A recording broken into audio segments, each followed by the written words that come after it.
Hello, chat. Hi there. How's everybody doing tonight? Are you guys good? Are you having a good eve? Are you feeling well? Are you excited about life? About change? About growth? Here, you guys want to see my beautiful face? Do you miss me? Do you yearn for me? My setup's going to be a little weird tonight. Hey, you're homesick from work? Well, I hope that you're okay. So So I hope that you are the type of sick where you don't have to do work and you have free time, because that's a fun type of sick. The not fun type of sick is when you're home, but you're so unwell feeling that you can't have fun. Like, sometimes you're sick and you're like, oh, well, I guess I got to finish, season 3 of Breaking Bad finally. But then sometimes you're sick and you're just like, this show's stupid. Everyone's terrible. I know I'm backwards. I'm more than backwards. Look, you guys want to see a sneak peek? You want to see a sneak peek of something cool? I'll give you a little sneak peek. Ooh, someone else's room. Whose room is that? Who's to say? It's probably Scarlett's. Scarlett's going to be hanging out on stream with us tonight, friends. Wow, I can't do as many crazy things as I normally do with my camera because my camera's going through Zoom. But I think we're going to have fun. I'm sorry that I'm backwards. I apologize. I hope you forgive me. I'm drinking soda tonight, which I don't normally do. I don't drink a lot of soda. It's sort of like a special treat drink for me. You got a session in 20 minutes? That's fun. But I didn't clean my mug before I poured soda in it, so it has a little bit of like a peppermint tea vibe. That was not intended, but is not necessarily the worst.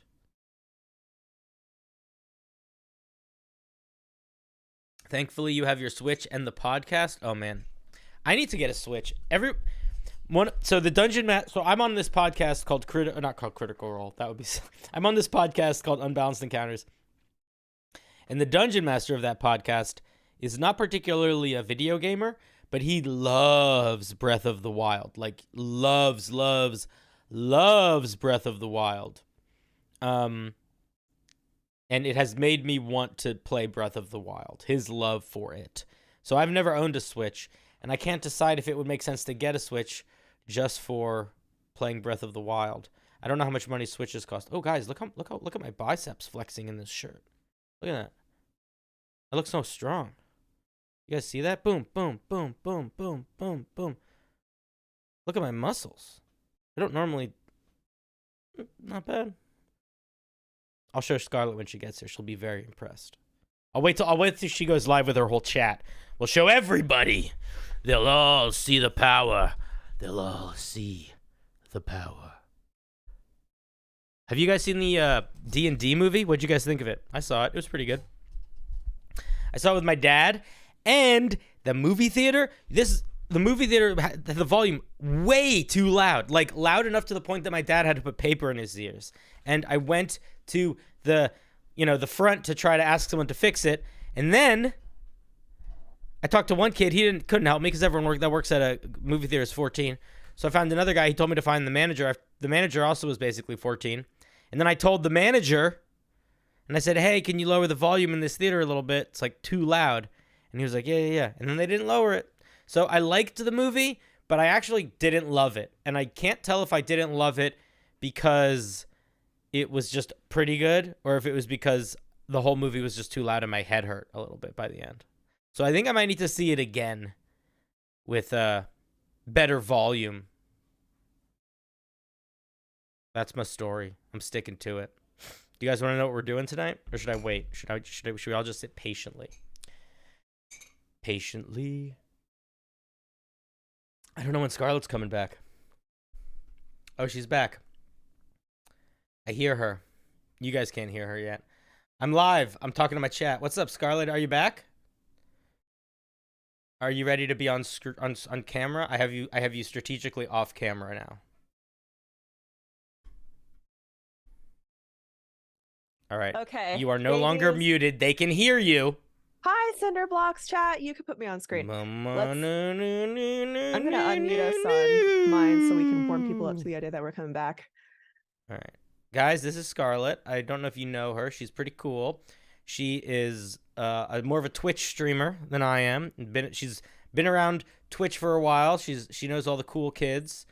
She makes music, and she has a very long running Out of the Abyss campaign that she runs and is very fun. And it's every Sunday night, or Yes. yeah, every Sunday night. Every Sunday night for like 16 months. Yeah.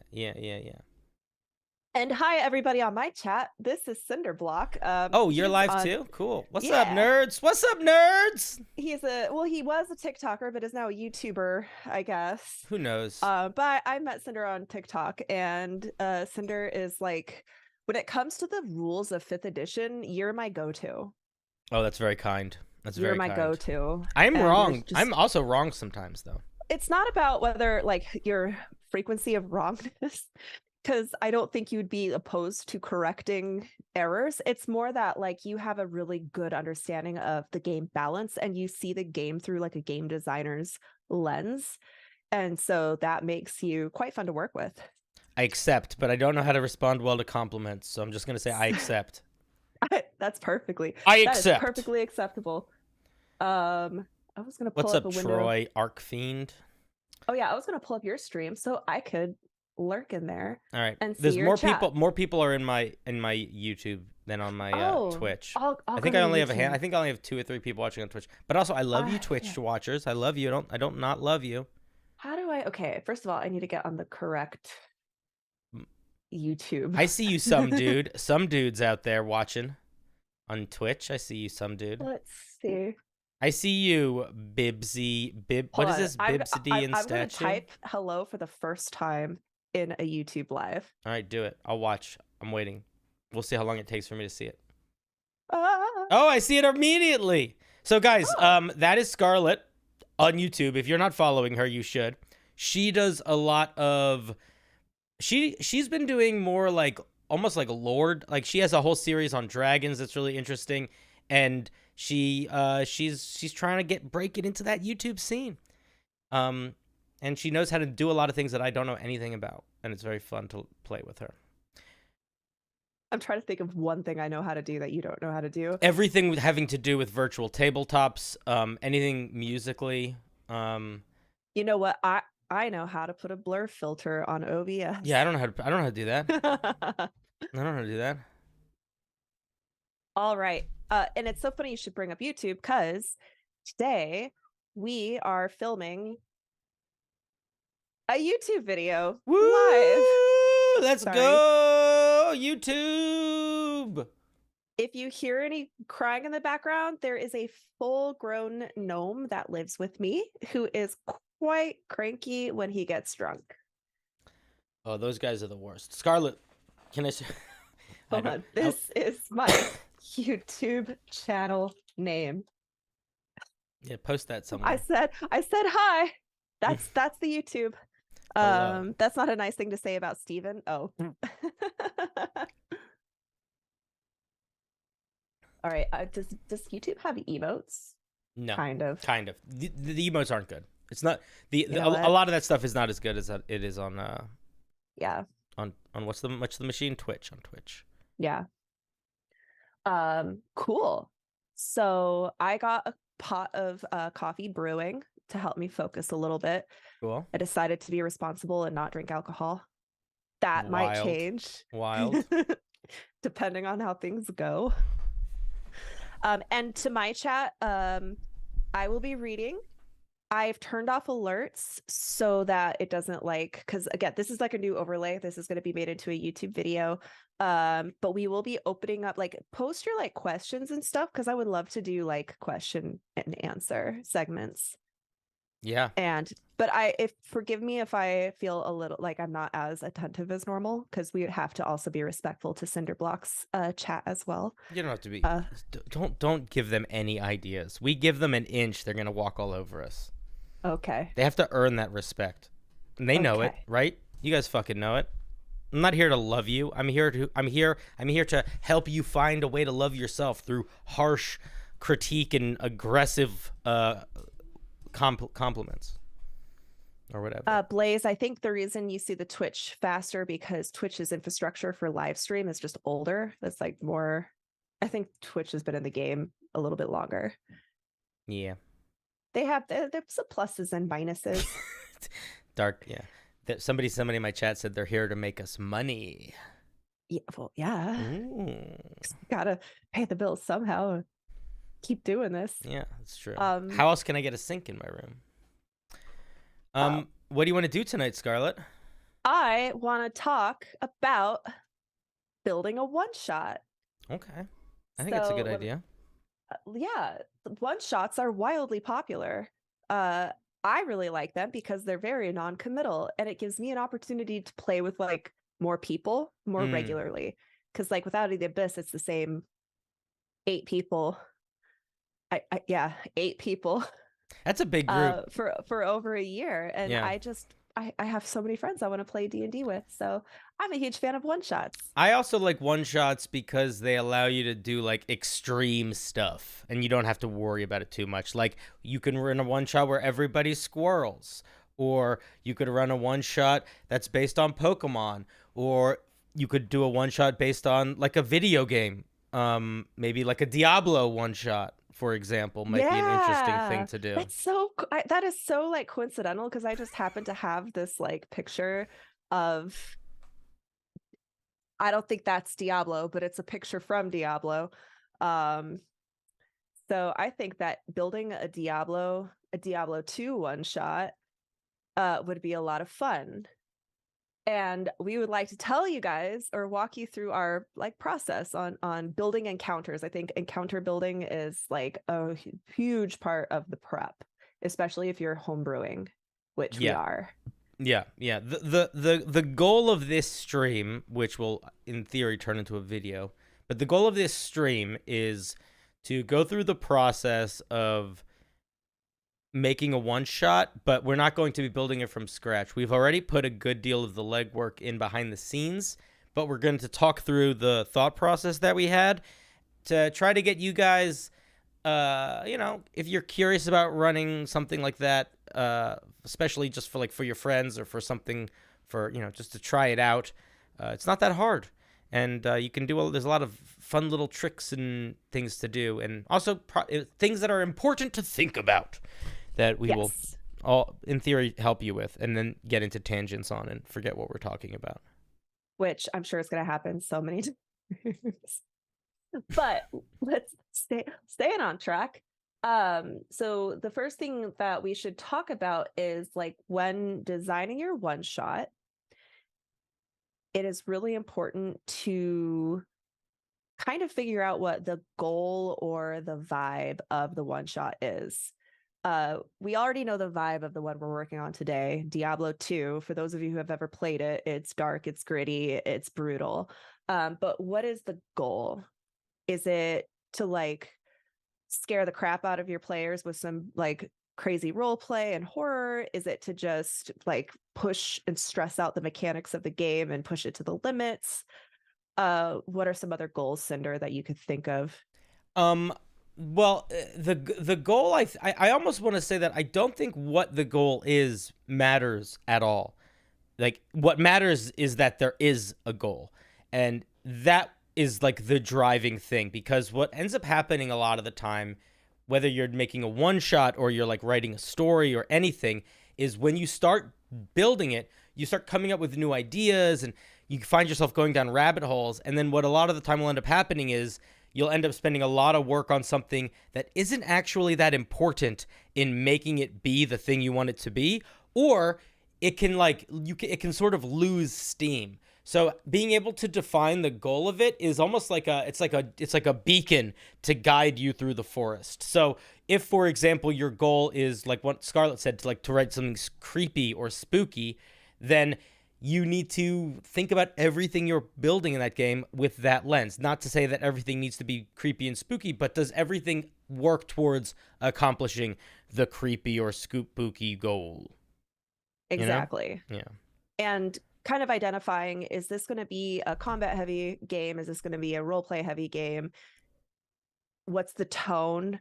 Is it going to be a parody with lots of fourth wall breaking, or are we going to try to keep it like super serious or somewhere in between? And I think like identifying that and making like a list or an outline of that is going to make planning a lot quicker too. And it also is going to make the players be able to get tied into it more quickly because they can make characters with the knowledge of like the vibe of it going in. So like if you're running a very silly game, people can make sillier characters and lean in. Like, and if you're running something really serious and dark and somebody comes in with like, Captain Apple Pie Pants or whatever, he might not fit the vibe, and that player might like have a harder time connecting to the story. So a lot of one shots are also like, how do I make this fun immediately? And one of those ways is like get everyone on the same page of what you're trying to do so that you can all hit the ground running in the same direction. Yes. And actually, something I'll do if I'm running a one shot, and I will be doing, we won't do it tonight, but this is going to be kind of part of this one shot, is I'm going to, as the DM, go ahead and make a bunch of recommendations for what archetypes or backgrounds or classes would be very fitting for. That's a great idea, Scarlett. I love that idea. That's a very good idea. I accept. Sorry. Another thing that you would like to probably consider, especially when doing your encounter planning, is kind of settle on a difficulty. Is this like, are all your players going to be like level 3, or are they going to be level 10? Is this going to be level 20 and beyond?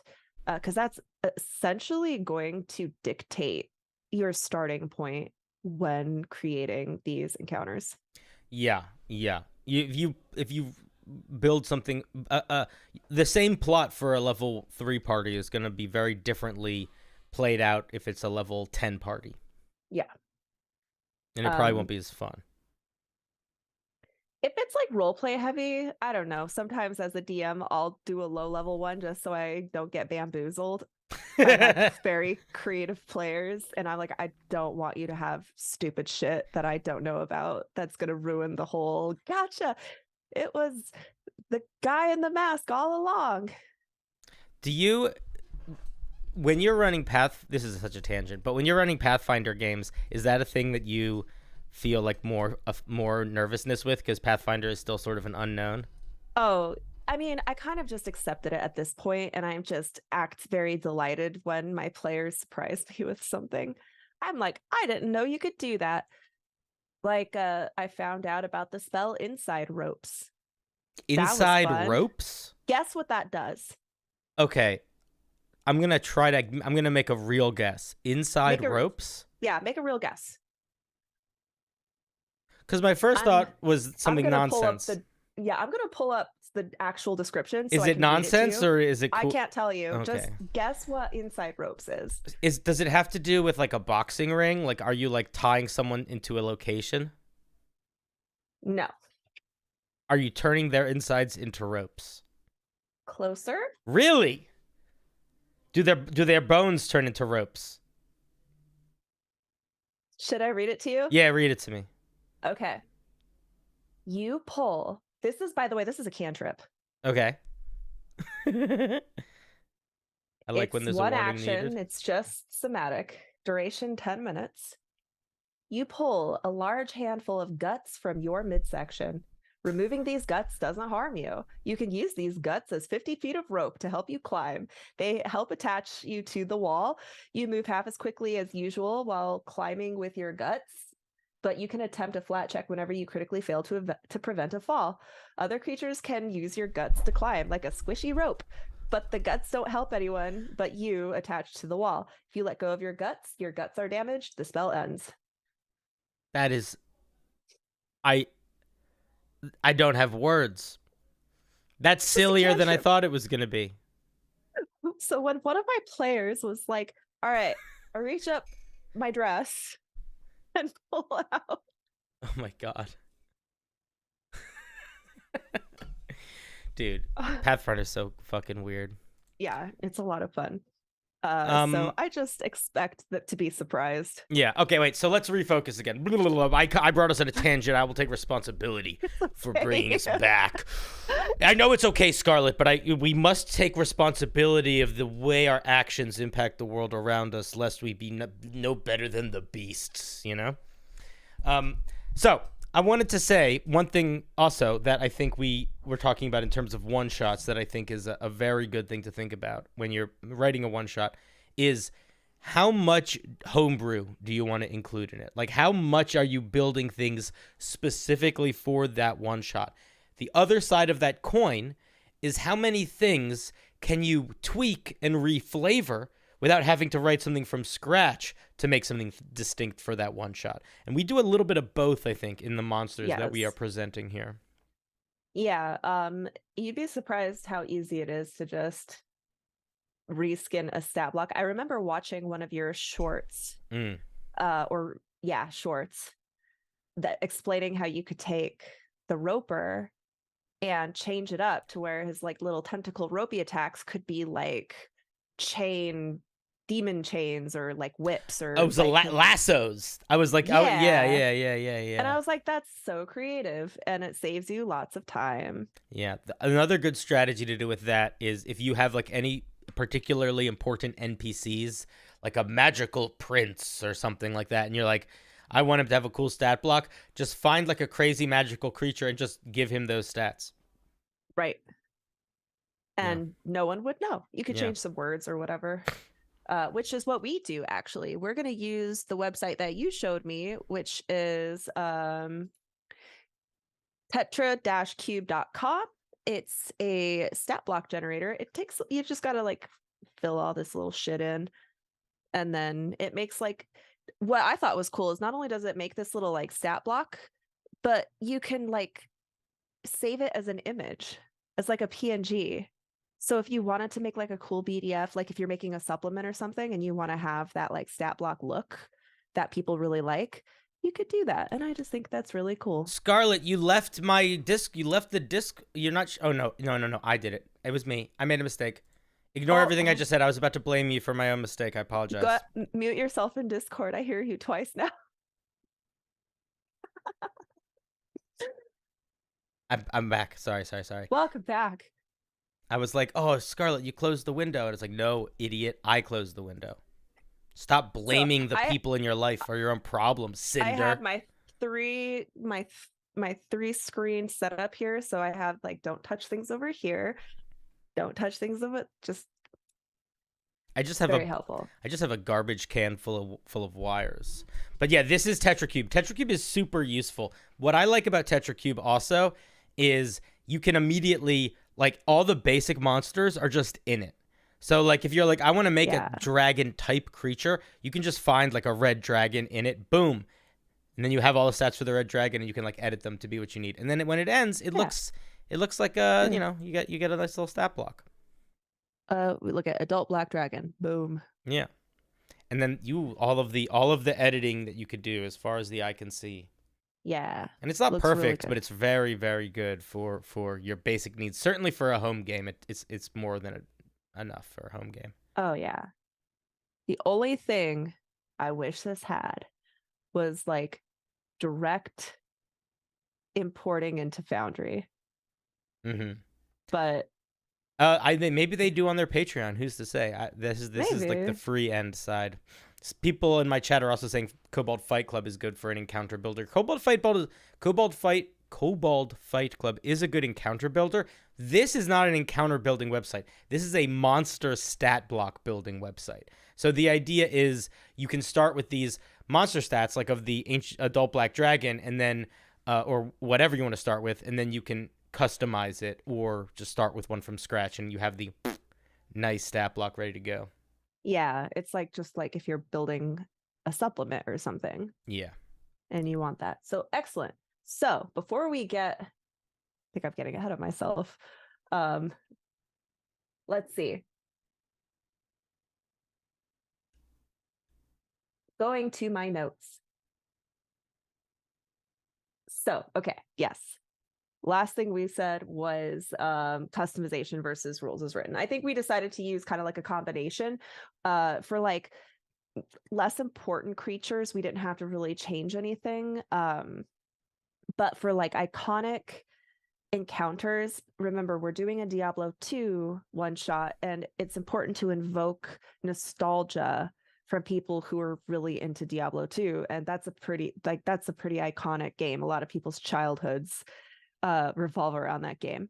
So I thought it would be really cool to recreate one of the most iconic moments in Diablo 2, and that is the secret cow level.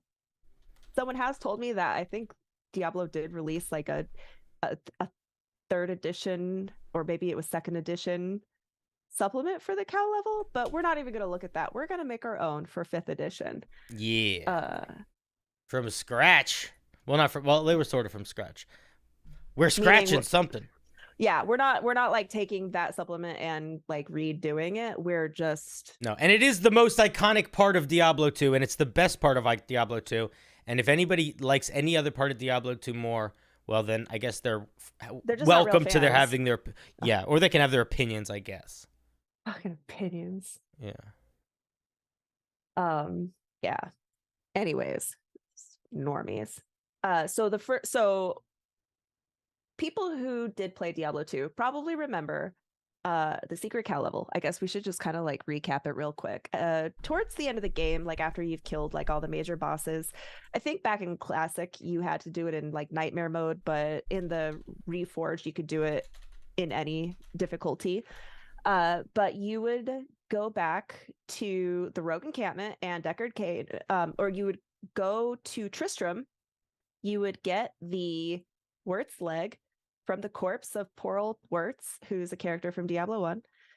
And you would combine that with a tome of a town portal in town, and that would take you to Moo Moo Farms, where you would fight a bunch of hell bovines and then kill the Cow King. Is it actually called Moo Moo Farms? I am 99% sure. That's amazing. I'm showing people pictures of it. Behold, look how big those cows are. Yeah, they're here. Let me. They're like hellish bovines. It's quite, and they go moo moo moo moo. Oh, there's some like more like there's like hyper realistic art of them that's a little intense. I'm like pulling it up, so let me make sure there's nothing. This looks almost not safe for work based on where those udders are hanging. That's true. There are just udders, so everybody calm down. Everyone calm down. Do I have streamer mode on? I don't know. Now I have to actually check. Safe search is on. Okay, safe search is on. We're good. You should never leave safe search on. It's roll the dice. That's right. Get my spot on live stream fails. One day I aspire to see a clip of myself there. I don't know if I ever will. I think I was on a clip once, but I was on like Trainwreck's channel, and there was like a debate going on that I just happened to be part of. Twitch debates are so stupid. It's just people yelling, isn't it? Isn't it was most of the time? Yeah, it was a hard crowd to run with. I just kind of at some point just would sit back and drink because I was like, I don't want to. This is crazy. Anyways, that is neither here nor there. Tangents. I might have to go get my coffee because I focus when I have caffeine. Okay, so back to the notes. Wouldn't it be funny to just like release this whole video without any editing? It would be great. It'd be the best video ever. Hey, it would come out really fast, like no wait time. So back to what I said. You go to Tristram, you get Wurt's leg, you use it, you combine it with a Tome of Town Portal, takes you to Moo Moo Farms, and you have that encounter. So for me, I identify 2 possible encounters that we could take our players through, and that is going to Tristram to get the leg, and then going to Moo Moo Farms. And we can now sit down and kind of like plan each of those separate encounters. And then one thing we need to think about is, what is the pacing of this one shot? How long do we think it should be? And are they going to get any breaks between encounters? Because paying attention to your players' resources is probably going to influence the difficulty of said encounters. Yeah. We decided that this is going to be, did we say 8th level or 9th level? I know we based it off I think of we like said when I think we said 8th level. 8th level. So this is based off of your characters being 8th level. We thought that that would be a fun kind of higher level, medium level encounter where players get some of their like iconic abilities by then. And do you think that players should get some kind of rest between our Tristram and our Moo farms? I think that here's what I would do. I would probably give them a short rest. I probably would not do a long rest. Or if we were going to do a long rest, I would make sure that the Moo Farms encounter itself just was like packing a lot more beef, you know? That was utterly disgusting. Oh gosh. Okay, I lobbed you one, but you lobbed it back well. So I'm a big fan of harder encounters in general, and I feel like as a dungeon master, I'm always so scared of players dying. Like, you never really want a character to die, even if you're running a hard game. And I feel like you don't have to care about that as much in one shot. So I usually make my one shots more difficult than I make my normal games. Normally, not always, but I normally do.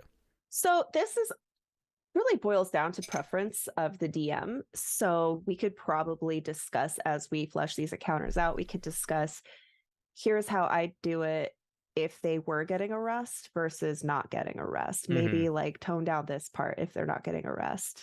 Yeah, and it's just things to think about. You just have to consider like resource. You want them to spend their resources as much as possible, I think. So if you find that they're not spending enough resources, then don't give them that rest. Yeah, that's a really good way to think about it. Actually, it's just like how much are they holding back? Yeah, get rid of all those spell slots. Yeah, all of them. Yeah, if they're holding on to their spell slots, then they're resting too much.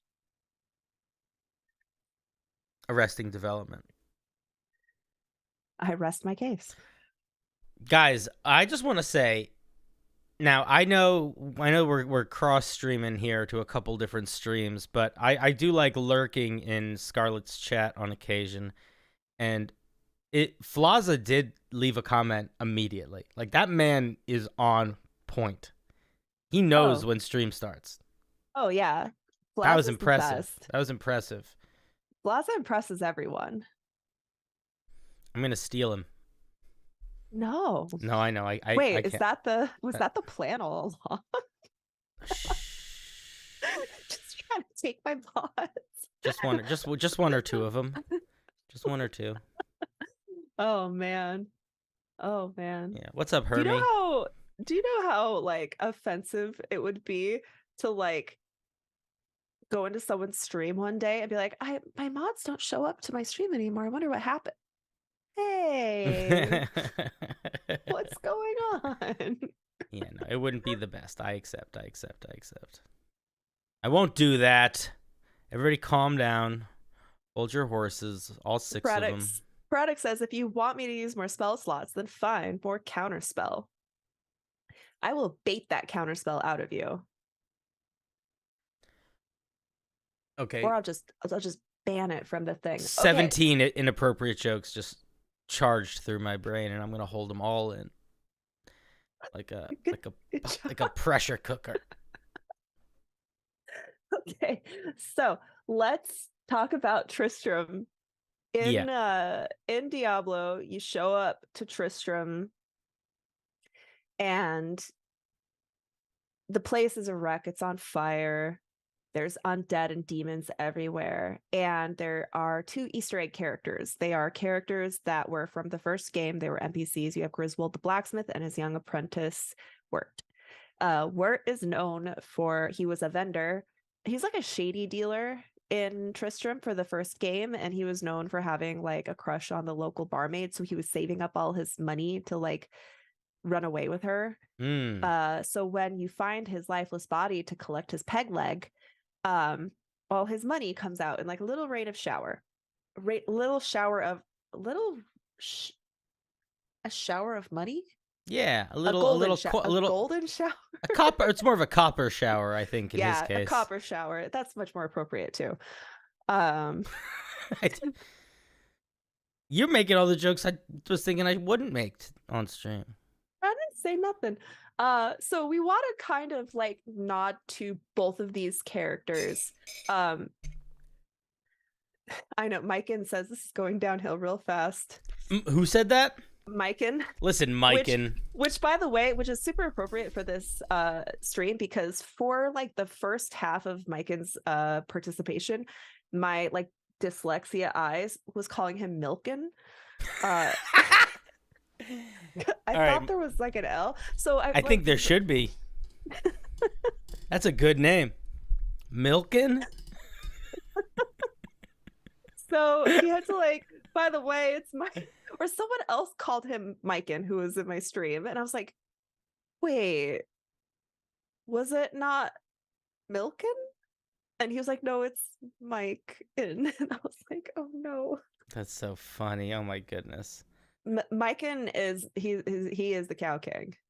Then he should change his name to Milken. Yeah. That's really the Cow King move. Fagioli is pasta fagioli because it makes me think of pasta fazool for some reason. Yeah, that makes sense. Pasta fagioli. Pasta fagioli. Doesn't that just make sense? Yeah. I'd order that at a restaurant, see what it is. That's my favorite soup at the Olive Garden.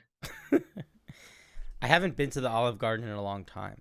I think I was like 22 the last time I was at the Olive Garden. I don't remember.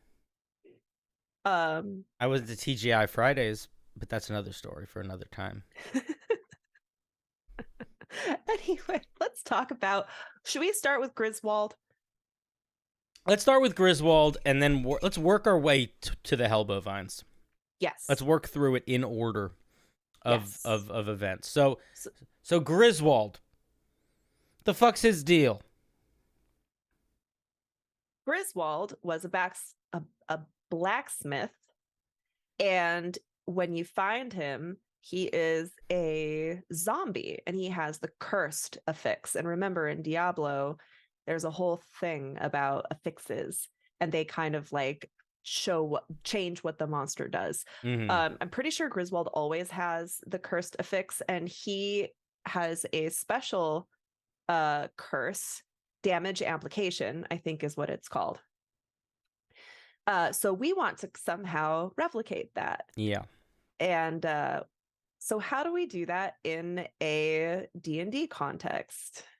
I'm going to load it. Tricky. Load stat block. So I made a stat block, but it needs to be reworked a little bit. So that's what we're going to do.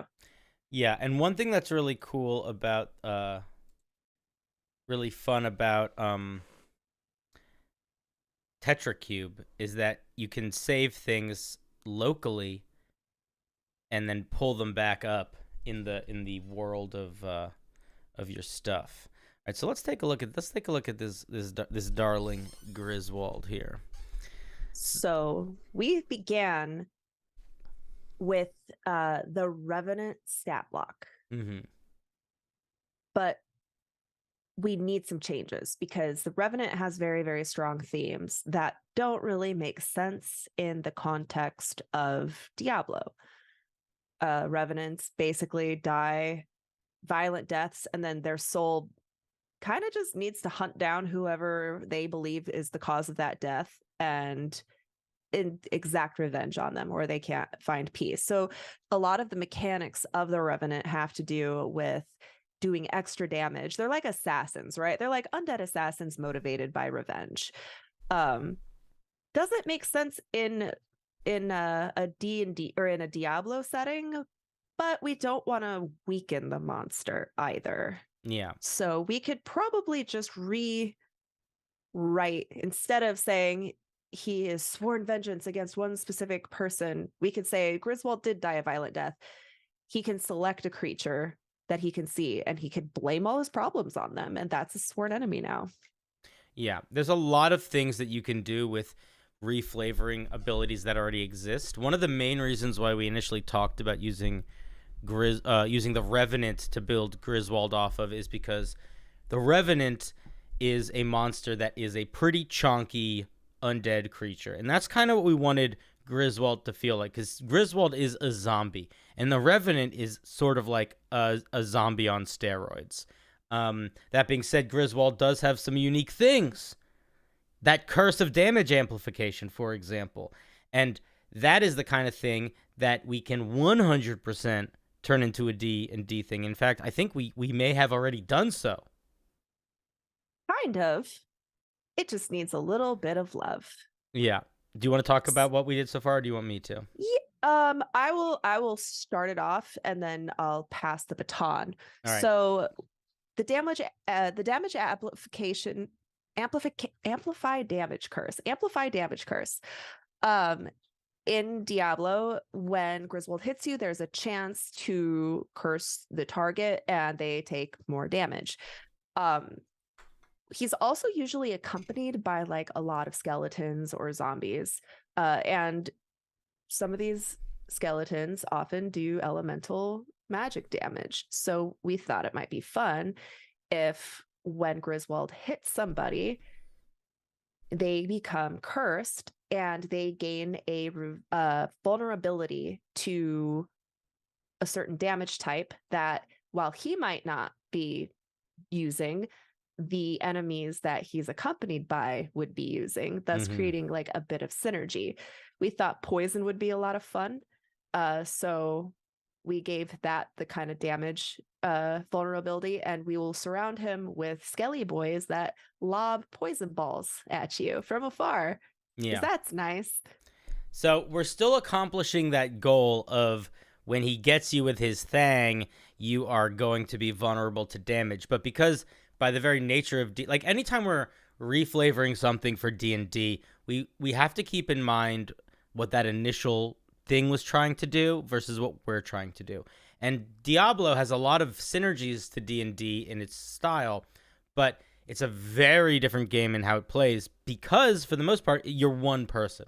And it's you, and it's just you. So one of the things that is really fun to do in D&D design is, like Scarlett said, making this synergy between monsters.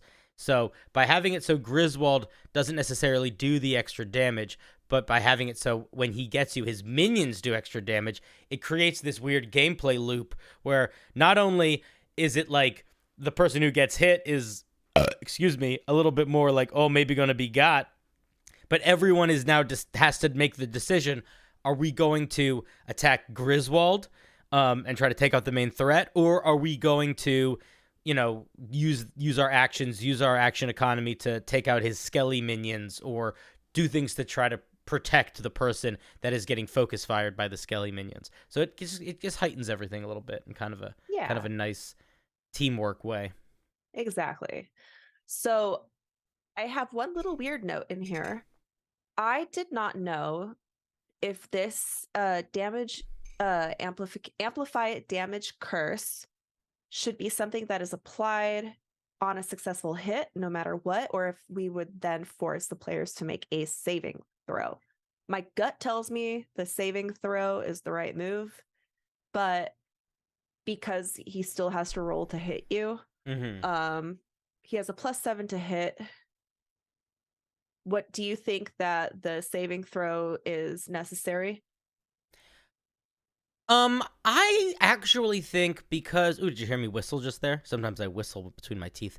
I actually think that because it's a one-shot, because it's a cinematic fight with like a named character, it's not like you're going to be fighting 30 Griswolds in your adventure, and because he is really not getting any benefit himself immediately, like there's not an immediate consequence, I think it's okay to make it just automatically they get that feature. And maybe the way that it would work, and maybe what I would say is, I would either do it in one of two ways. Either the feature only lasts until like the beginning of Griswold's next turn. So or the end of their next turn. yeah, something like that, or that you can only have one creature that has that curse at a time. And if I think Okay. so, the idea being that once Griswold hits someone, that person might have that curse the whole fight. But if he hits someone else, then he could sort of reassign it to them. That I Gotcha. also think could work. They're a little different. But I don't think we need a saving throw here because I think it's more scary if we don't have one, and I don't think it Yeah, breaks that makes anything. sense. It is a named guy. Now, to me, making the effect end at the top of Griswold's next turn sounds mechanically exactly the same as only one person can be hit with it at the same time. So here's the difference. The difference is if anybody if we go with the first where all of the effects end at the start of Griswold's next turn, let's say Griswold gets 2 attacks off on 2 different characters. Both of those characters will now be vulnerable to poison until the start of his next turn. If we do it where he can only have one creature at a time, once Griswold hits you, then if Griswold continues to miss his attacks for the whole rest of the fight, you still have that curse on you all of those subsequent turns, regardless of whether or not he's hitting or missing. Does that make sense? It's pretty close, It but is there is close. a difference here. Um, I want to say no. I interrupt you first. I'm gonna say I think I like the idea of that person has the debuff for, let's say, what is it usually? A minute, maybe 10 minutes, long enough that they have to finish the encounter. But like you said, only one person at a time. Yeah. Okay. Cool. Let's go in that direction then. So Okay. basically, like it would be, I would probably make it part of the attack action. So I would probably make it like when, or I would describe what it is here. So like amplified damage curse. When So this is how I wrote it first, and then let's fix the language. This is an ability, so it's a passive, and it just says when Griswold successfully attacks a creature, they become vulnerable to poison damage until the end of Griswold's next turn, or until so that's the part that I need to change. So I think I have to say when Griswold successfully attacks with a fist attack, because that's what it's called. The actual attack is called fist. Mm-hmm. What is the verbiage there? So I would say when Griswold I wouldn't say attacks. I would say hits a creature with an attack roll, or when Griswold successfully hits a creature with his fist attack. With his fist attack. And then I would say that creature gains Griswold's curse. That creature, gains Griswold's curse. I would then say a creature with Griswold's curse is vulnerable, loses any resistances or immunities to poison damage, and becomes vulnerable to poison damage. Resistances or immunities to poison damage, and instead becomes vulnerable to poison damage, period. This effect lasts. I would say this effect lasts until another creature has been affected, or 1 hour has passed. Or Griswold dies, we could say. Okay, this effect lasts until Griswold is dropped to 0 hit points, or he uses this feature on another creature. Uses this feature on another creature, or drops to 0 hit points. Now, that begs the question. He has, because from the Revenant, we have the regeneration ability, which means he regenerates 10 hit points at the start of his turn, unless he takes fire or radiant damage. His body is only destroyed if he starts with 0 hit points and doesn't regenerate. So he could hit, if we keep this, he could hit 0 hit points but regenerate, which does that end the curse and he has to put it on someone else? That's interesting. I didn't think about that. It would do that. That might not be a bad thing, though. That's interesting. I don't think that's bad. Because he could just put it back on. Like, it's not hard for him to put it back on. Yeah. Do you think it makes sense to keep the things that turn off regeneration as radiant and fire? I feel like that makes sense, but I don't remember Griswold that greatly. Did he have any vulnerabilities? He had light resistance, Mm-hmm. which is like the opposite of this. But I feel like light makes sense though. He was an undead creature, so light was like kind of a thing. And I can't remember if he had fire anything. All right. Fire and light are types though. Those are damage types, and they are kind of like something you would use against a demon. Yeah, and light is basically radiant. Yeah. Okay, so I think that's good. I don't think we need to change anything about regeneration then. Okay. We just have to hope that any people in the party. Well, anyone can get fire if they have a torch. Sure. And so, okay, so here's actually a point.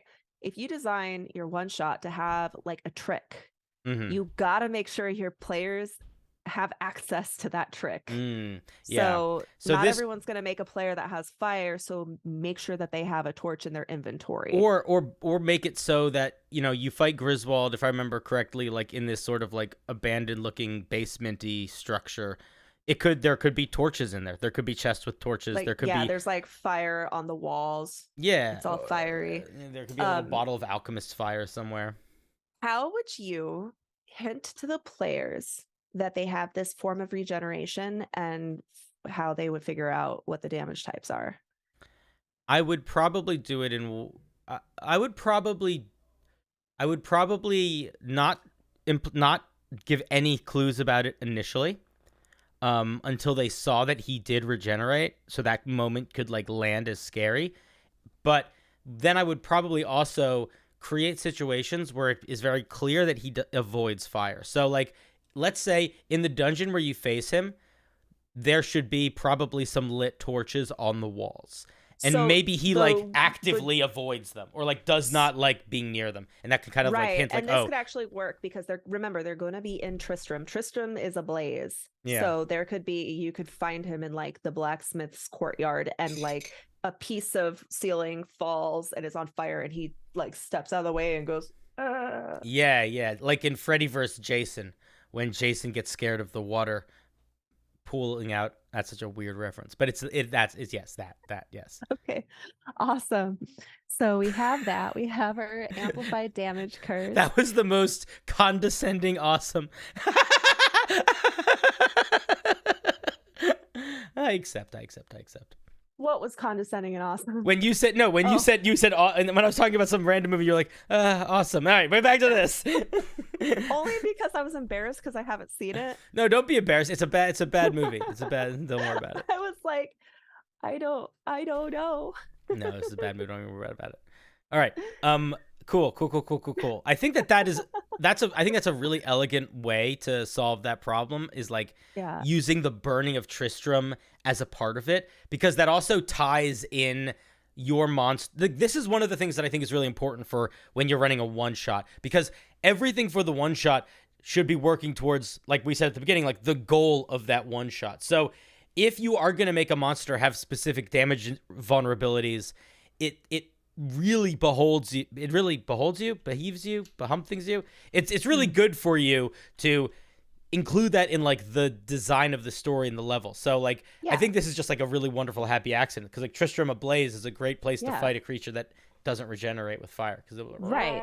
And when I do a separate video showing how to use Incarnate and showing how to design Tristram for your battle maps, we could include things like fire and other tools that the players could use in the environment that are visually represented to kind of spark their intuition and get them creative.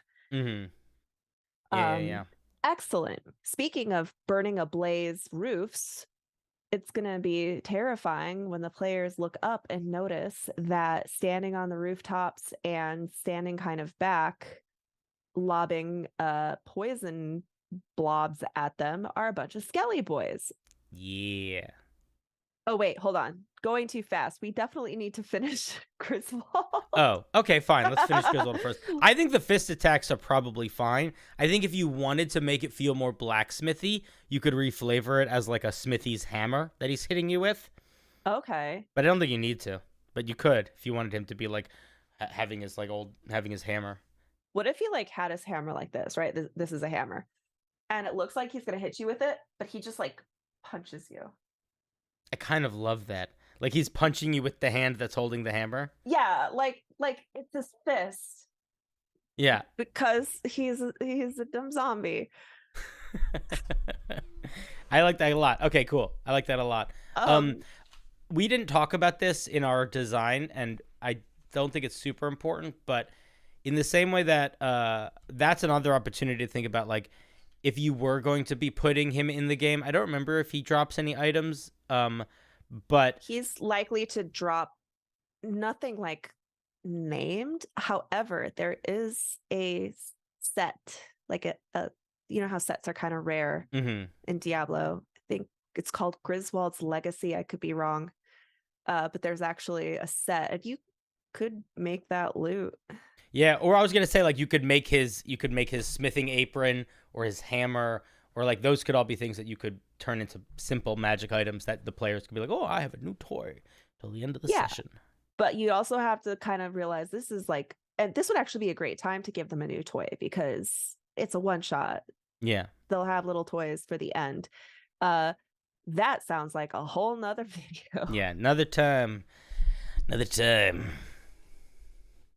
Eurydice says it behooves us to give him some loot. Behooves. Yes. That's the word. Behooves. Okay, so we have something called Vengeful Glare. This is the Revenant thing that we kind of want to rework, because this whole sworn vengeance shindig, it doesn't work lore wise, but I think by removing, because what it does is basically the fist attack doesn't do that much damage. It does a bit more damage if he's got like a vendetta against somebody. I think that by removing this, it kind of like he's no longer a CR. What is he? A CR5? CR5, yeah. So I feel like we need to include this ability to like do the extra damage and use the Vengeful Glare. But so I in my note, I have written Griswold picks a creature to blame for all his problems, making them his sworn enemy. Only one creature can be targeted this way. So maybe it'd be like a once a day thing, so we can't like bounce it around people. It'd just be like one person out of the party pisses him off. Yeah. So with that, if anytime he uses the fist attack on him, it would do a little bit more damage. And he can use the Vengeful Glare as an action. And I'll read it.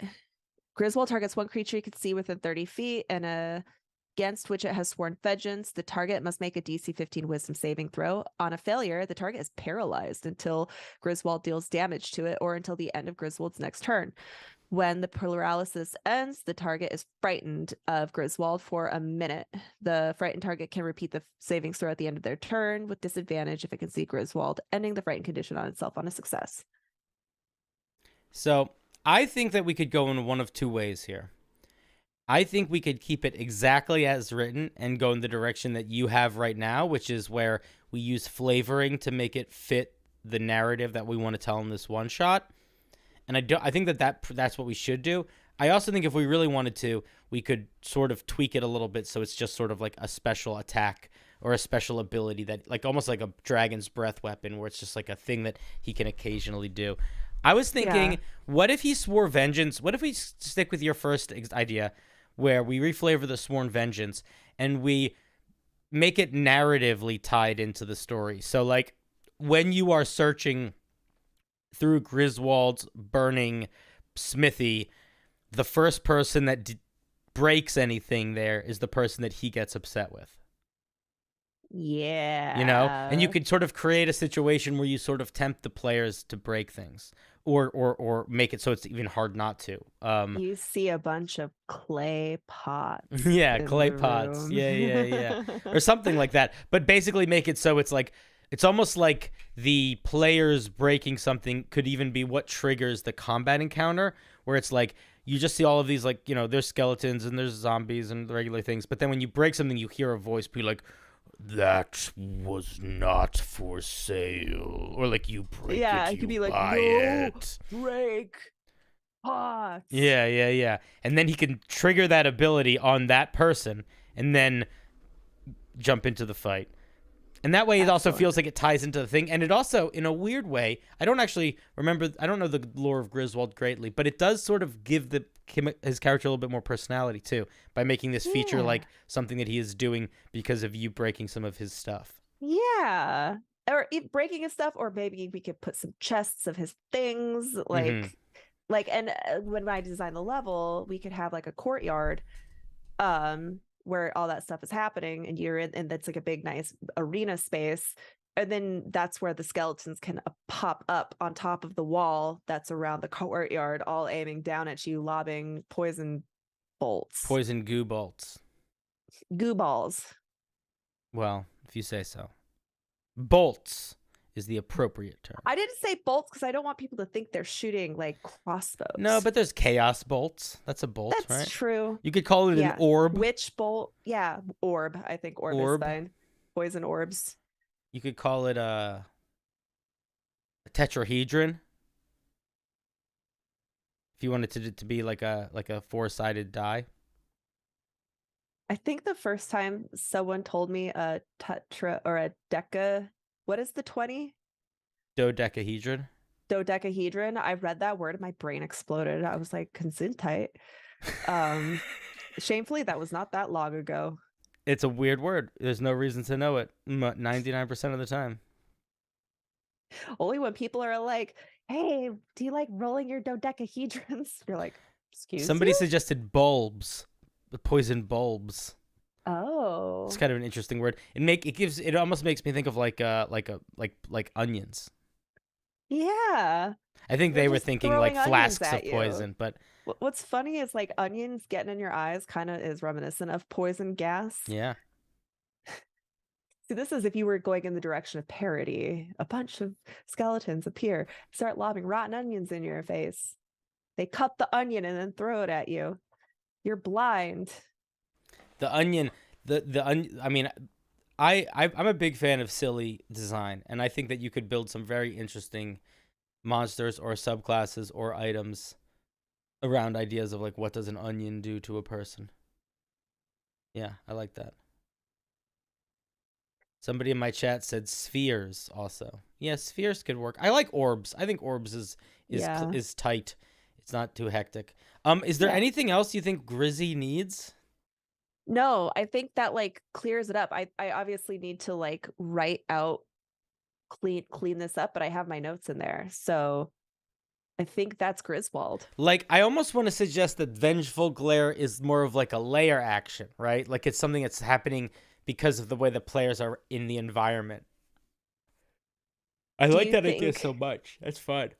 Maybe like every time a player breaks something, Griswold uses a legendary action to glare at him.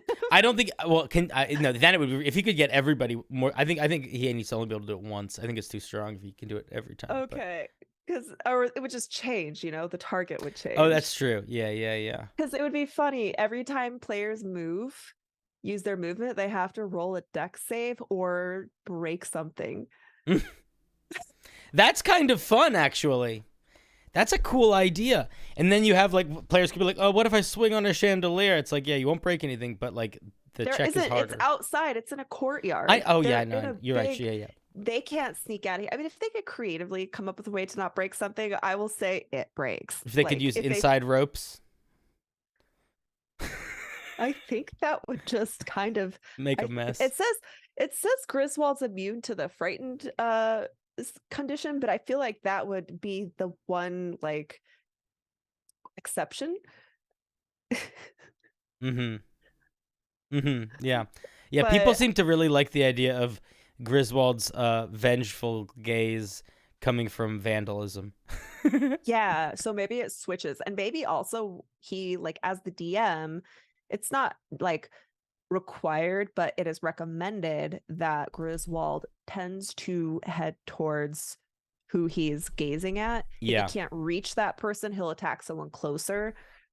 But if someone's like knocking his shit down, Yeah, he will attack. he prioritizes the destroyer. I like that a lot.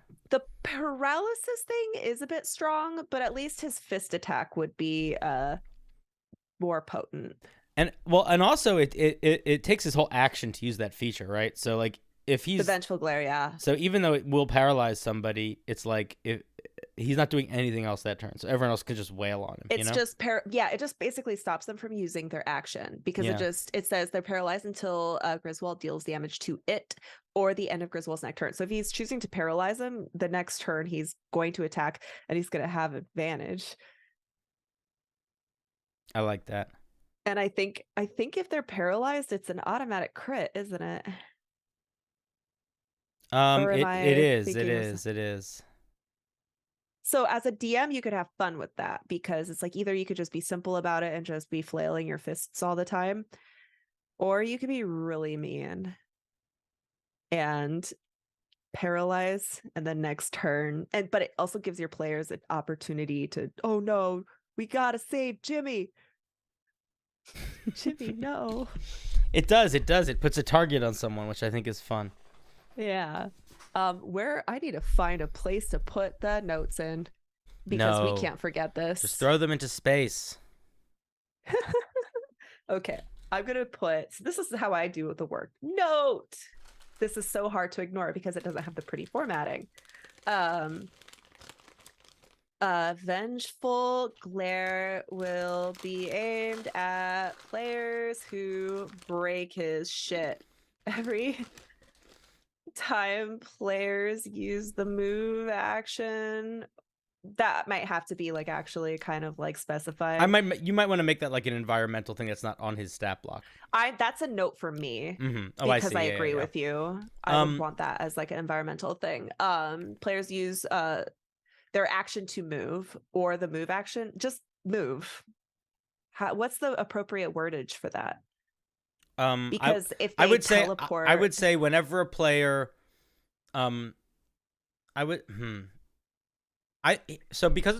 it's for a home game, it doesn't matter as much. But I would probably say if a player uses their movement speed to move at more than 5 feet, it triggers this effect. So if you say they use their movement speed, that cuts out. I think it'd be funny if they tried to like teleport like Misty Step, and they're like, "Oh, you stepped on a pot." Oh, you wanted to fuck? Yeah. Oh, so then I would just say anytime I want to trick them. I want to bait them. I want them to think, "Okay, I know what to do. I'm gonna be sneaky about this," and teleport. Crunch. So I think you could say whenever a player moves more than 5 feet. Okay, and that counts teleportation? Yeah. If it doesn't, you can just say that you can, I would say it can.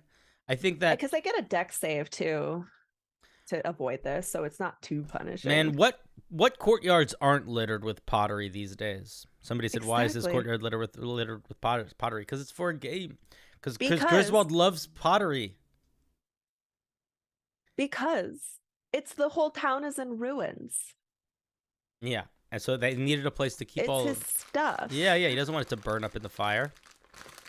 They break some of his belongings and he gets real mad. Okay, so I put it in this really goofy formatting to remind me. Yeah. Because this is how you remind me of what I really am. Oh my God.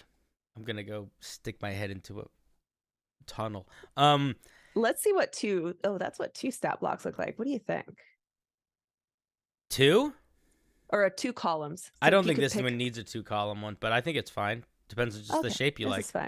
This is fine. What somebody in my chat suggested that it shouldn't be a saving throw, it should be a acrobatics check, and I think that's a nice idea. I think that would make sense for it to be a check, not a saving throw, to not break stuff. It's like a minor thing, but I do think it's a good. They don't get guaranteed proficiency. They don't get guaranteed. Well, it's a different proficiency. Like if they have acrobatics, then they're they're better off.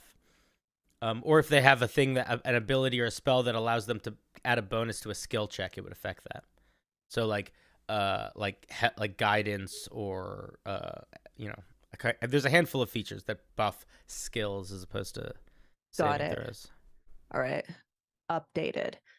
All right. I think we should. I'm going to save this. Boop. And it is now time to talk about uh let's talk about the little skelly boys that are accompanying him, Yeah, and then sure. let's take like a minute break. I'm pretty sure my coffee is ready. Okay. Uh so let's get to the skelly bellies, Yeah, yeah, yeah. which would be right here. So Uh correct me if I'm wrong, but this is based off of a stat block that you found, correct? yeah, so what I was doing was we were talking about what CR should we be looking uh for this encounter that would be an appropriate for like minions. And you said, nothing above 1. I looked at the skeleton and it was a quarter, so I wanted to see if I could find a skeleton that was 1. So I went to D&D Beyond and searched for a skeleton 1. Unfortunately, there are no stat blocks of skeletons that are only CR1, but there was one of half, and it was called the Skeletal Alchemist from Mm-hmm. Ghosts of Saltmarsh, and it had a lob acid ability, which was like kind of the Perfect. vibe. Yeah. I think it's perfect. Um, this is, I think, an excellent thing for anybody that's listening or watching to do, which is that you don't need to make everything, excuse me, from scratch. You can literally just often find exactly what you need if you just look for it, and then you have it, and you don't have to worry about it. I don't think I changed anything about this except I changed it from saying lob poison or from lob acid to lob poison. mhm. And that was the only edit that I made. Um, I would suggest one of two things. Depending on how many you want to have, you either keep it like this, or you buff them a little bit. And the buff that I would do to buff them would just be one thing: is I would up their dex probably by 1 or 2 points. That would make their armor class go up, and it would also make their attack rolls for their lob poisons go up. So if I you think feel that's a like the good plus call. 3 is too low, like plus 3 is very low, but it's not necessarily low if there's like 9 of them or 8 of them. But if there's only 4, then you might want to up that up. We might want to tweak that up a bit. So that's actually a really good way to bring up a point about designing this. Mm. People who play Diablo know that this game is like a horde hack and slash. It's like countless enemies and you just mow through all of them. And while that would be really fun to recreate, it's really hard to do in 5th edition because not everyone has access to AoE spells. While the wizard might have a lot of fun lobbing fireballs at groups and annihilating low HP monsters because they could just kill as many as are in their radius. A barbarian could do 100 points of damage in a turn, but still only get to hit 2 monsters. So that's not as cool.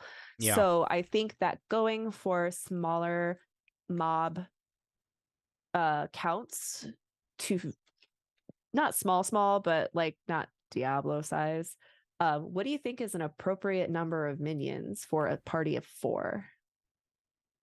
Well, I think it also depends on like the setup. But if they are coming up the walls in the middle of this courtyard shooting stuff down, and everyone's gonna be fighting Griswold, and this is like the first fight where this is not like the final fight, I think it's okay if there's not a. I wouldn't go. I would stick to close to 4. I would probably do 5 or 6 max. That would make it. I think 4 is probably a good number. Just because you want this to be challenging, but you want your players to get through it. Somebody in my chat suggested doing the thing from where you basically give them the minion trait, where they essentially don't have hit points. You just hit them once and they go down. And I think that that's an option too. But when we were talking about it, we kind of opted, I think, to not go in that direction because it's still we still want to. Again, a barbarian who can attack twice can only kill 2 minions, whereas a fireball from a wizard could kill like 10, which is fun for the wizard, not so fun for the barbarian. Yeah, so I think that it would make sense to keep them a little bit keep them having hit points in this, at least for this encounter. But yeah, I would probably go with 4 or 5. Put them all on the roof so they're a little hard to get to. Okay, Or so the walls. let's bump the dex up from 13. What is a good? What is it right now? It was 13 before? It's at 13. It gives us a +1. Yeah, make it like, I don't know. I don't think we need to go much higher. I think we make it like a 14 or a 15. There's no difference between the two. Yeah, that's just a +2, so that would change. It would be a +4 to hit. It would make its armor class go up by 1. And I think if you have 4 of these things and they're each attacking twice, that's plenty. That's a lot. Okay. You're getting 10 attacks. You're getting 8 attacks, 8 attempts to hit with them each round, basically. And they're going to hopefully be vulnerable. Exactly. Let's see. Update the stat book and see what we got. Okay. Armor class is now 12. Mm-hmm. And we got that. And honestly, that was such like a little bump. I feel like it doesn't really change its CR. No, I don't think so either. Much. But the nice thing about Tetracube is if you build it so the attacks are set correctly. So like right now, for example, if you look at the stat block, it automatically changed the numbers for the lob poison feature for you. Actually, that? You did that? Did that. Oh, well then ignore me. I was being dumb and was looking at pictures of cows.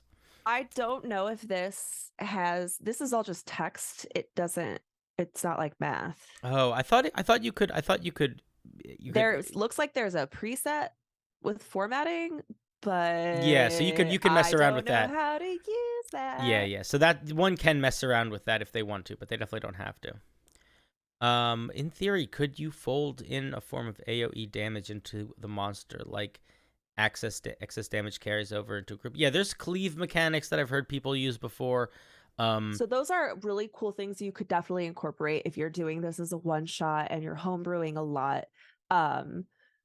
It does require you to create new mechanics for your players. So you're not just like futzing with stat blocks of monsters, you're now futzing with the players, which is fine. If that's what you want to do, you should definitely do that. If you want to be more like, let's use as much 5th edition content and just reskin some stuff, then maybe tone it down. So as long as you got to kind of know what you're doing and what your goal is for the one shot before you start making crazy changes like this. And that would be a decision. I think both of those are valid. Mm-hmm. Yeah, I agree. Scarlett, do you notice the lighting? What it's doing to my... You see how like this... Look at this. It looks like that means we need to take a break so you can let your vein pop down. No, I don't. It's just like, it looks like I have like looks like I got hit in the head with a crowbar. Oh my. I just have a dent right here. Look at that. I get a dent like that when I have migraines. It's like right here. I think it's a vein, like a migraine. Maybe. Do you get migraines ever? I do. They don't happen that often, but I do get them occasionally. I have like seasons where I'll like have the same migraine for like a week. I used to do mushrooms like at least once a year. And when I did, I'd never got migraines. And then when I stopped, that's when they when I stopped is when they started to get them again occasionally. So like mushrooms once a year is like migraine be gone, but you have to like every year like re-up your subscription. I am not a doctor, so I can only say yes with 100% certainty. Excellent. I have heard that before, and it's not something that I put 2 and 2 together with until I heard someone talking about it, and I was like, oh, interesting. Yeah, I haven't done mushrooms in a couple of years, and I guess I do get migraines again. One of these days, I think when I'm in a safe environment, I'll give it a try. My sister swears by them. Yeah, I mean, they're not for everybody, but in the right environment and with the right people, it can be a good time. Yeah. Speaking of good time and mushrooms, did you know that there's like apparently mushroom coffee, which I've never tried, but I do have a pot of coffee that I'm going to go refill. Go get it. Go get your coffee. I would recommend, potty break, stand up, stretch, have your chat, like maybe like donate like 5 subs for you to do some like jumping jacks or squats or something. That's, I think, pretty popular on live streams. And it's, good. I have to get on more e-girl streams before I can start to really do that. Hey, you're on one right now. Are you an e-girl? Do you count as an e-girl? What does e-girl mean? I don't know. I I feel like. get called e-girl all the time. All right, cool. My content isn't really the same, but like I think it's an aesthetic. Okay. I have pink hair, man, and I have a bunch of nano leaves behind me. I Okay. think that counts. Okay. All right, I accept. All right, I'm All an right. e-girl. Let's fucking go. Excellent. Now you just got to get like some cat ear. I don't have the cat ears, but I definitely have sometimes painted the little heart highlight on my nose. Yeah, no, I don't do that yet. Yeah, I need a is yoga mat. definitely I need a makeup. yoga mat and like a big piece of paper that says like 3 Yeah, squats for 2 whatever. I've never gone that far, but that's just because I'm way too prideful to entertain people in that way. Like, Yeah. you don't control me. I'm not getting up out of my seat for your satisfaction. I'm gonna sit right here. Fuck you. Make me Get a hot tub. Although Yeah, I wish. I haven't done squat streams, but I've done bicep curl streams where biceps, it's like 10 bicep curls, or it was 2 per sub. And I would do a subathon and I'd have a bar. And by the end of it, I'd be like, I hate this so much. That's And then very someone funny. would like dump a bunch of subs and I'm like, no. That's very funny. So All right, so I got to think of something. I'll think of something. yeah. I'll pull Yeah, out. I'll shave 1 hair for every sub. Yeah. Okay, I'll be back, guys. I'm gonna start with my back though. Oh no. I'm gonna turn my camera off real quick. No, leave it on. Leave it on. Oh, whoops. No, you can turn it off. Because It's okay. I'm about to walk away. Oh yeah, to go get a coffee. Go walk away. Go walk away. So there you can see my pretty little e-girl face. Yeah, that is a little bit of an e-girl picture. I accept that. I don't know. I just associate you more as like a DJ gamer, which I guess maybe that's. I mean, e-girl. that's what e-girls do. I don't know. I don't know, man. I don't know what I'm doing. I don't know anything. It's a girl on the internet. Like no, I thought it was a girl made of electricity. I have lots of electricity inside. Like right, my cells are, my atoms are positively and negatively charged. Anyways, I'll be right back. All right, go. Get out of here. Oh boy, how's everybody doing? Are you guys having fun so far? Is this interesting? Are you engaged? Do you love me? Do you love me? I should probably get something to drink or eat too. I'm gonna check my texts.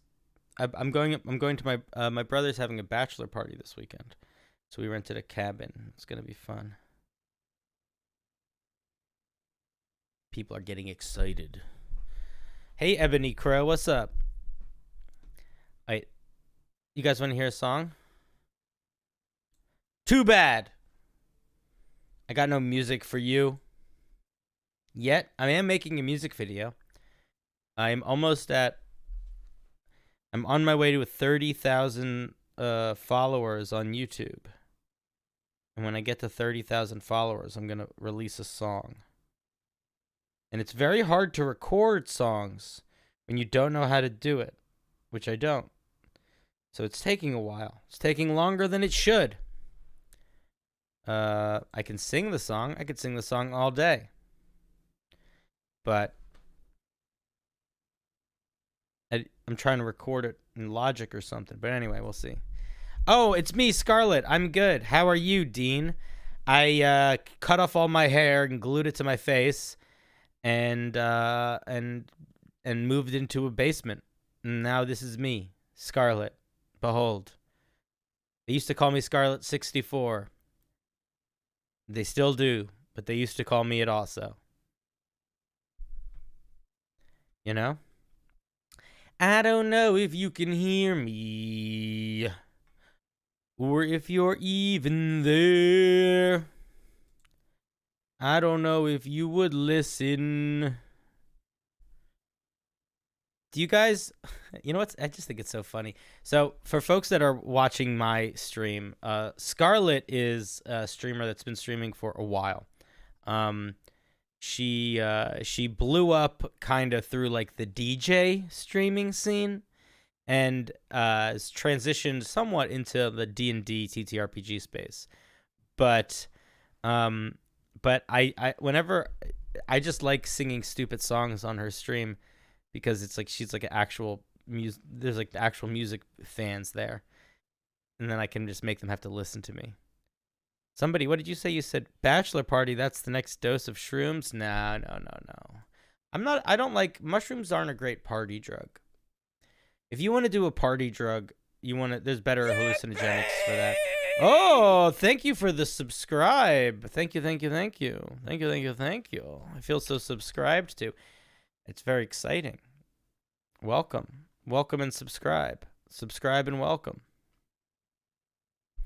Yeah, mushrooms are good if you like want to have like a like you want to go on like a cartoon adventure with a couple friends in the woods.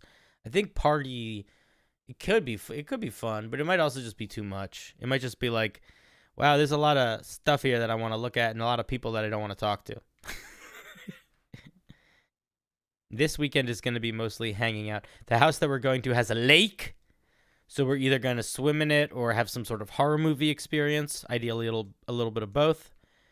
We wrote a song for him that I'm going to sing. It's going to be pretty sick.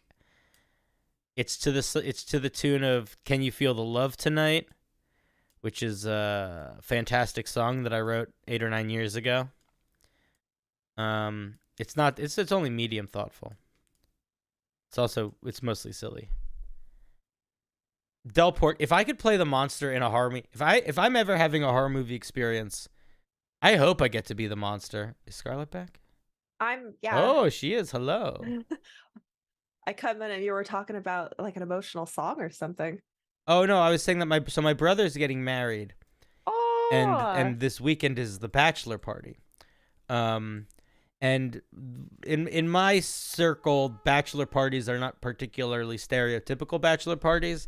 It's more just like the close friends of the person like rent a cabin together and just like go camping basically. Yeah, and like that's the best like kind. like luxury. I would call it like luxury. Not like it's not exactly luxury camping, but not roughing it camping. Like where we're just bringing like nice foods and stuff and just like chilling.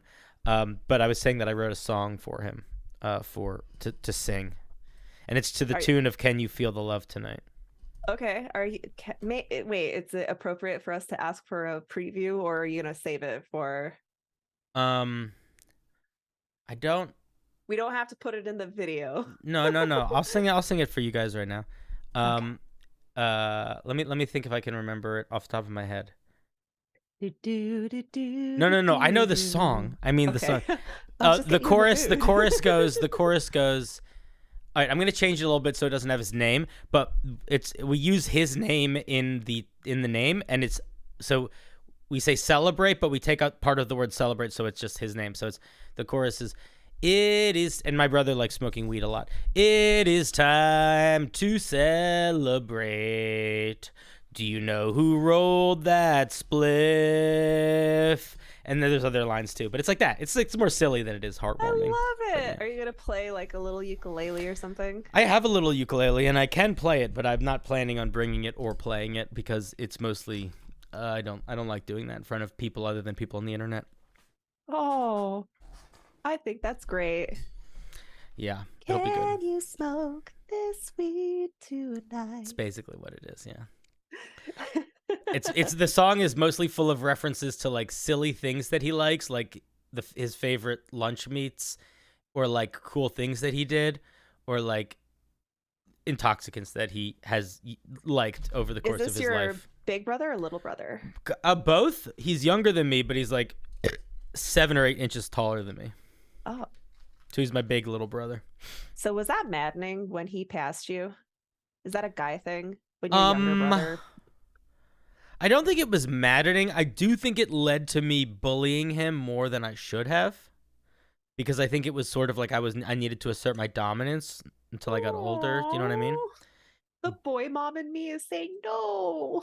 It's okay. We're close now. Now I don't care.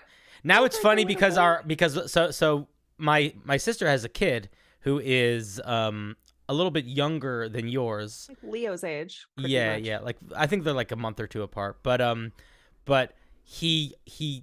the nephew confuses me and my brother. We don't even look that similar, but he just calls us both like there's a sound that he makes that like means you guys, and it's like pala, and it's like that means like uncle, but or like it's a weird combination of our names, but But it's just very funny because we kind of like, no, this is short Paula, tall Paula, short Paula. So, but he doesn't know. He doesn't know words yet. So it's like it's just noises. my little brother could not tell our two aunts apart. Mm-hmm. My dad's sisters. Mm-hmm. He always confused the two. So they thought it'd be really funny. Like we were all having like a family get together, and halfway through the family get together, my aunts switched clothes. Cause like he established, okay, this one is this one and this one is that one. I think he was like 7. And so like halfway through they just switched clothes and he just went along with it. Like he was calling the one aunt the one like the wrong names, and they just like pulled this hilarious prank. And I was kind of young and I was like, why are they changing clothes? And my dad was like, shh. But yeah, he couldn't tell them apart. That's so funny.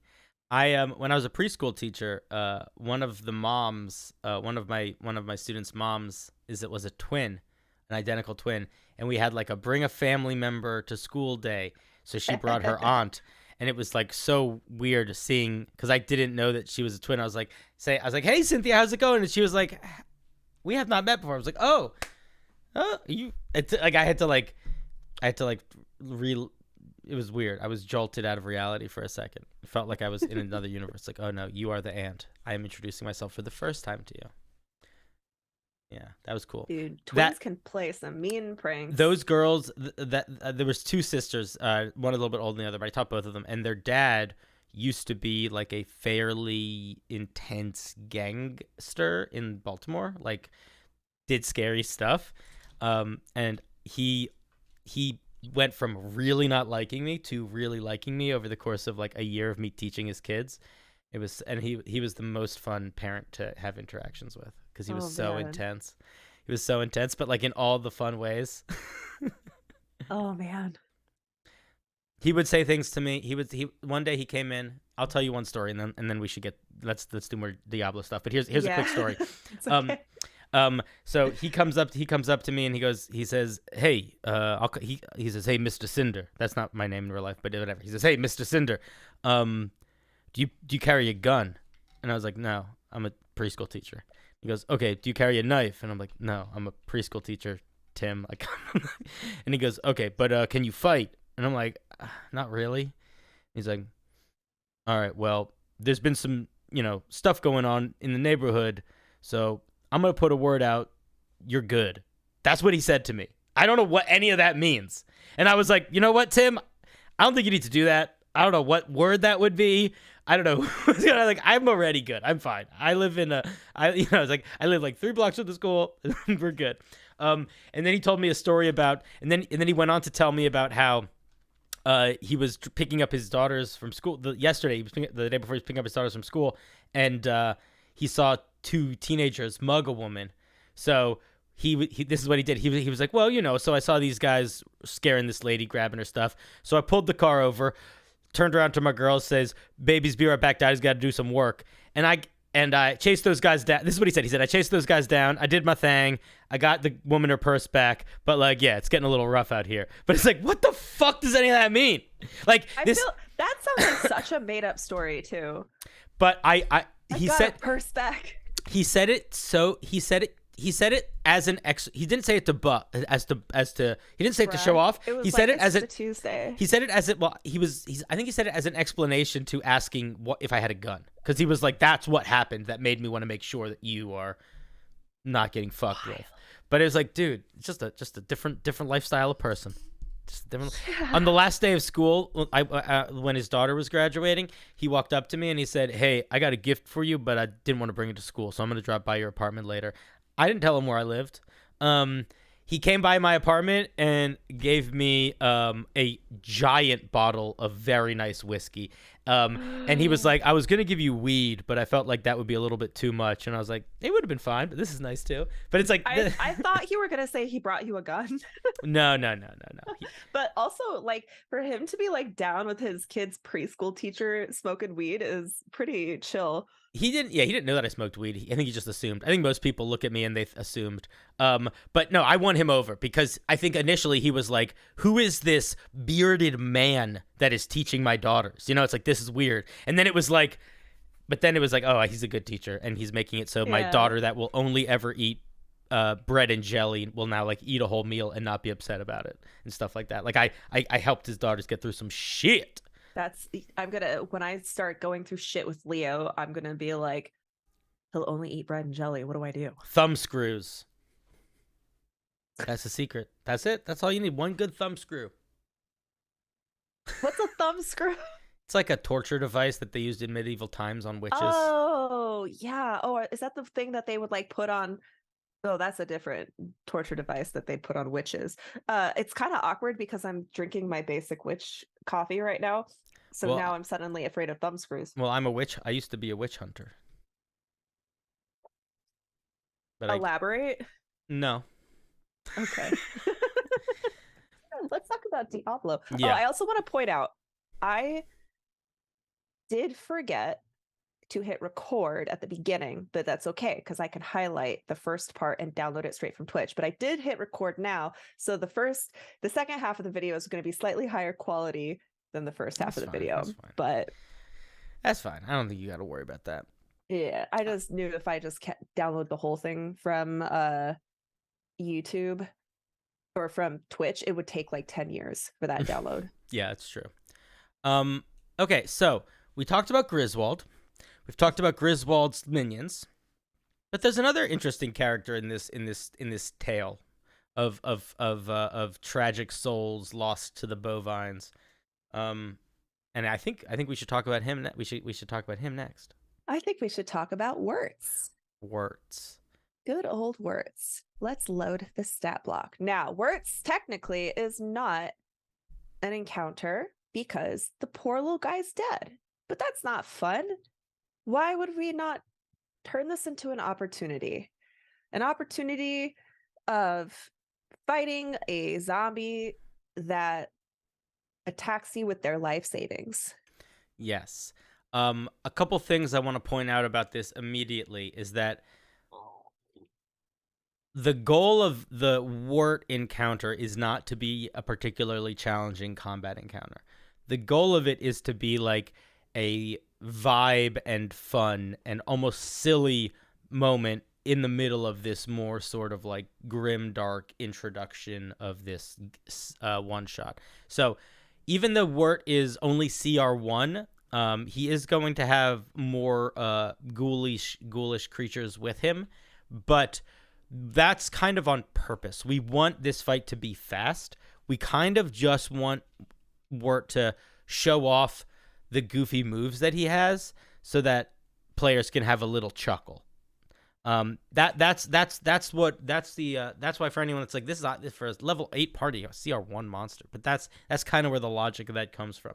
And that's a good thing to think about in general when you're making your one shots, which is like, not just is an encounter balanced, but what's the point of the encounter? Because you can kind of decide to make the encounter balanced or really imbalanced in a lot of different ways, depending on what the goal is. And if the goal is to have sort of a lighthearted moment, then it should be a lower challenge in that situation, you know? Yeah. Now what we did was we found the ghoul stat block.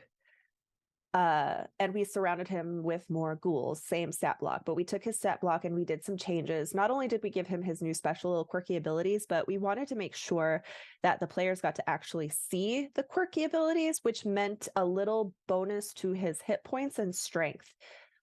We wanted him to be able to survive for at least, or like to his turn in combat, so that you could see these little abilities that I so lovingly named, like Purse Burst. Purse Burst is a very good name. Do you want to go over them, or do you want me to?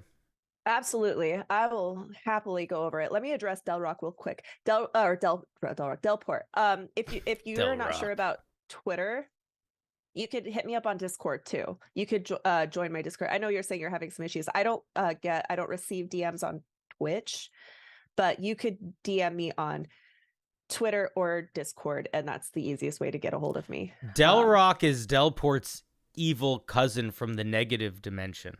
Delrock is another one of my viewers, which is why I accidentally said that. Well, then the But negative I dimension has didn't know already the started to backstory. bleed into ours, and if they ever in the same chat, it could create a weird paradox. They might do battle. Precisely.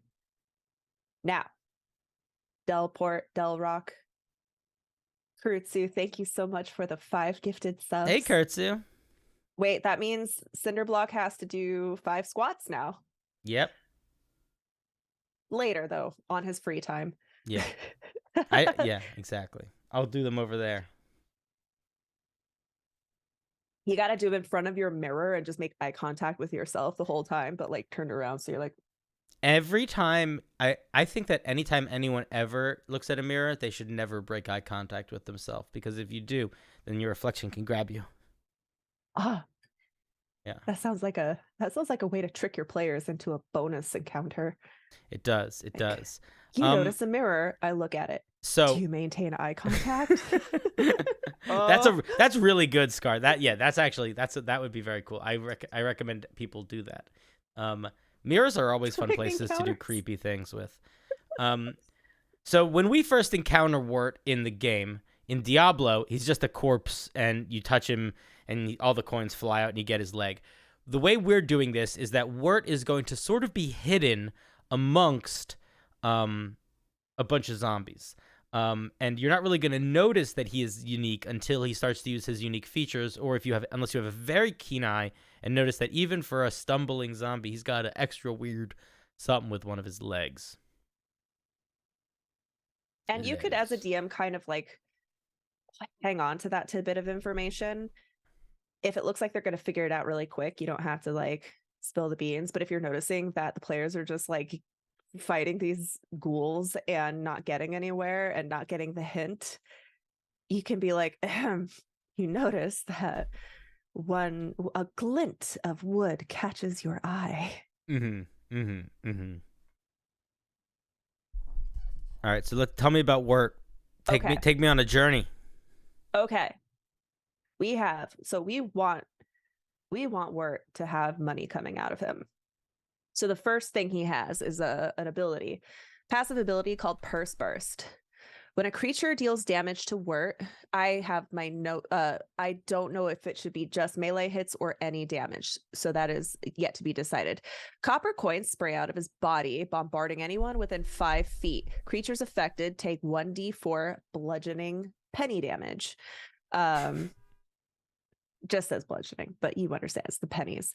His second ability is Wurt's life savings. When Wurt reaches 0 hit points, an explosion of copper coins bursts from his fallen body. All creatures within 15-ish feet must make a dex saving throw or take 2d20 bludgeoning damage, or half as much as on a success. And we intentionally picked very swingy damage. 2d20 could be a very little amount, or it could be a lot amount.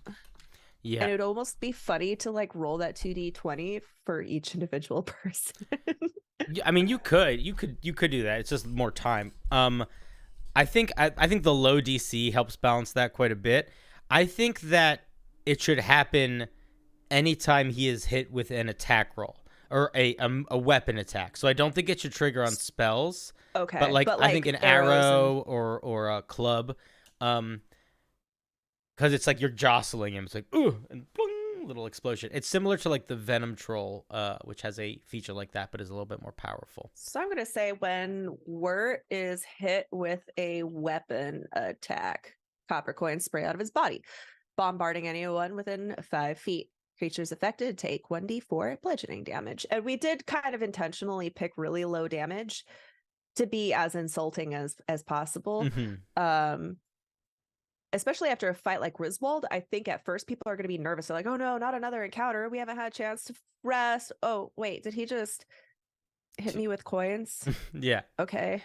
But it would also be funny if, despite this low damage, people were already kind of tired from the previous fight and ends up knocking somebody down because of his low damage. I think that would be funny. I want to add something to this stat block that I think would be I don't think it will matter mechanically at all, but I think it's fun. I think anytime Wurt deals damage with his purse burst or his life savings, the amount of damage that is dealt, that many copper coins should fall to the ground. Yeah, and they could go and pick it up if they wanted to. Yeah. Should I just put that into each ability stat block? The amount of damage, a number of coins equal to the damage dealt falls onto the ground. What I probably would do to make it less writing that you need to do is I probably would make it its own thing, like its own like passive feature, and I would call it like, we'll call it like the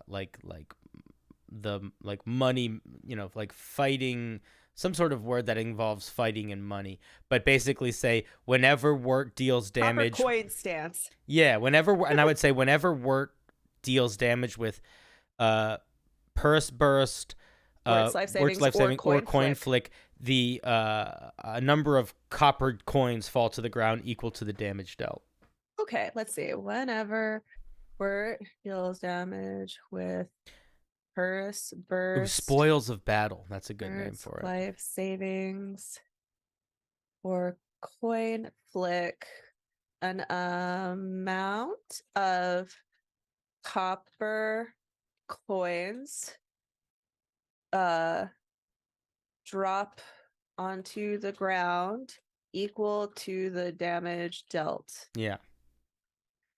Okay, what did you call it? Spoils of war? Yeah, Mondo Claus, which is also a funny name, said spoils of war or spoils of battle. That's kind of cool. I like that. Zelport says over here based on his dialogue from Diablo 1. Over here? Over here, because that's how he yeah. I kind of like Spoils of War though. Hold on.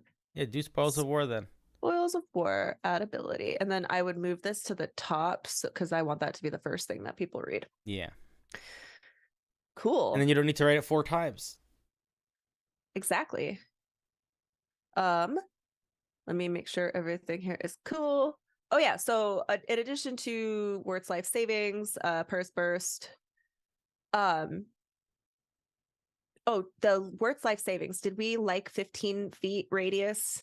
I think 15 feet radius is good. I think I would not go less than 10, and I would not go higher than 20. I think 20 feels like a lot. I think 15 or 10 is the move, and okay. I feel like 15 is reasonable for a D&D game of level 8. Okay. I don't remember if we decided between level 8 or level 9, but I'm going to be honest. I think either one of those is fine for this. We talked about level 9. It just depends on what the classes get. Well, level 9 is a big jump in general. I think that's when your proficiency bonus goes up from 3 to 4. And it might also be when spellcasters get access to a higher level spell. I think we said 8 because we didn't want to deal with those higher level spells. Okay, yeah. So then we'll keep it at 8. So GMs, when planning your one shot, be mindful that certain levels are pretty big jumps. And so if you do decide to make this for like 9th level, you might want to familiarize yourself with what spells they might gain access to, because they could literally trivialize everything. Could you imagine they're like, oh, I see the Cow King, hold person or hold monster. Yeah. Cool. And then if they do have access to those spells, make sure you give your monsters legendary resistance. Legendary something at the very least. Cool. And then Wurt's physical attacks are he kicks you with his peg leg or he hucks a coin at you. Right, and we did add a little knockback. If he hits you with his peg leg bonk, it knocks you back 5 feet. Yeah, which I think is just a good solid little thing. You're kicking him hard. And it makes that little sound that comes from Diablo 2 when you get knocked back. That was a crazy nostalgia thought. Like that sound just brought me back like 15 years. Yeah. I was like, oh god, I want to go to the desert levels. The desert levels were my favorites. I liked fighting the giant insects. Oh yeah, it's so satisfying when they die. My favorite thing to do in Diablo 2 was to be like either the necromancer or the sorceress and go to the caves with the larvae that like make more larvae and just shoot area of effects into there forever. I would spend hours doing that, like not playing the game. I'm sure it wasn't like grinding well. It was just very satisfying. I hate that the maggot lair, I Yeah. think that's what you're talking about. Yeah. The last several times I've played Diablo was with friends, Mm-hmm. and only one person can fit in those halls at a time. Oh, that's tedious. Not only tedious, but if you get cornered in there and you can't back up, you can I used to play on hardcore mode when I was a kid because I was like Hardcore. bored. You Yeah, were I would hardcore. just like make a character, play it till it died, whatever. And I think I've lost a lot of characters to that very specific.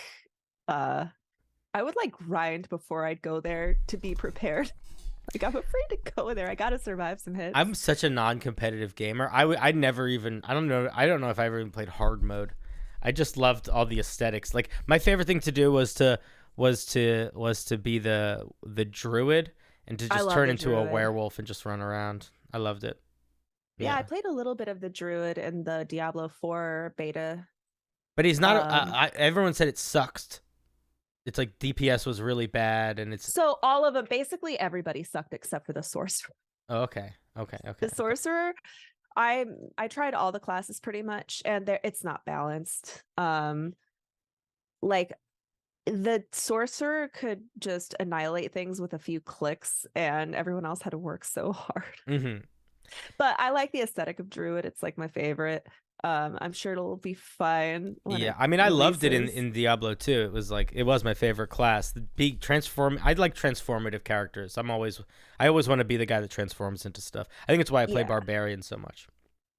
Yeah. And you know what? I think you would like the druid then in Diablo 4 because you don't have to commit to werewolf or werebear. You can actually pick abilities from both kind of things Mm. and swap between the two pretty seamlessly. Oh, that's cool. Because you don't have to like transform to use your abilities. You just Mm-hmm. have to use a werewolf ability, just turns you into a werewolf to use the ability. And then if you use a werebear ability, it turns you into a bear. Like there's not a separate button for just the transformation. It's you use the ability. And then after a certain amount of time, you go back into your normal like druid form. Gotcha. That makes sense. Do you remember the ability that druids had? It was like one of the first level abilities where you could summon like a raven and it would just passively attack stuff randomly. Yeah. That's one of the spells you can get. So I really wanted to build a whole build around that where I only put points into that and I just had a swarm of ravens that just like ate the screen around me, but they weren't strong enough, so it didn't really work after a certain level. It's a shame because like I like ideas like that because like the flavor of it is so cool. I wonder, so now I want to like make that build in like for the D&D one shot. Raven Druid. Somebody in my chat accidentally baned us. What does that mean? I have to roll a dice to see if I like I don't know, fail man. my I used coffee to sip? when I was thinking I was gonna like be running more chat plays D&D stuff. I built in some like channel points for banes and blesses, and then I literally only ran chat plays D&D once and never again because it was so much work compared to just talking about D&D or playing D&D with like people. But I never got rid of the ability to bless or bane the chat. You could always like repurpose that to be something cute for your stream. Yeah. Like it like you put a little like graphic on your Yeah, I've stream. seen other people do that. That's what I think it should be. It should be there's like a little like you've been baned Yeah, appears and there's or like actually I'd have to do some research because I forget what it's called, but there are actually some like third-party platforms that you can have like commands, or it can be tied to like your channel points to like play a GIF or something. oh. All right, I'll look into that. I'll look at that right It's now. a bit of prep, but yeah, it's still cool. I need to do it. I need to spruce up my stream a little bit. I have a buddy who her name is Orakami. She streams. She's not a, she's a small time streamer, but she puts on some good shows. But she's really good at that tech stuff on the back end. She's very like figures it out quickly. Impressive. She's the one that taught me how to do the thing where it's like you have faces that move, like the PNGs. Oh yeah. Yeah. Yeah, just wait till you get a stream deck. I want to get all sorts of decks. The first deck I want is one that's connected to a house that I can sit on to look over a veranda. Oh, that would be lovely. Yeah. And then maybe like a deck of wonderful things. Like a deck of cards. Oh yeah, like a deck just full of all sorts of things, like deck of a lot of things. The less intense version of deck of many Yeah, things. deck of many, that's a big commitment. Deck of a lot of things is like, maybe you get a pet, maybe, you turn blue for 3 days. It's like pretty chill stuff. Yeah, that would be a fun supplement to make. Like, hey, do you want to add the deck of many things to your game but don't want to break your campaign? Try the deck of many wonderful things. There are some homebrew things that I've seen out there that do versions of that. I think it's a good idea. I think if you want to do like deck of many things type things in your game, that's the way that I would do it, where I wouldn't make them just stupidly game breaking in like It's kind every of like direction. the robe of useful things. Yeah, yeah, that's a great item. I like that item a lot. I feel like that item is also a good way to judge a player. What do you mean? Like when a player gets the robe, especially if it's early on in the campaign where there's not a lot of magic, if a player gets the robe of many things and they're excited and they're actively using it and they think it's cool, good player. If the player gets a robe of many things and they're like, "What? I can make a ladder? What am I going to do with that?" And then you're like, "Oh, okay.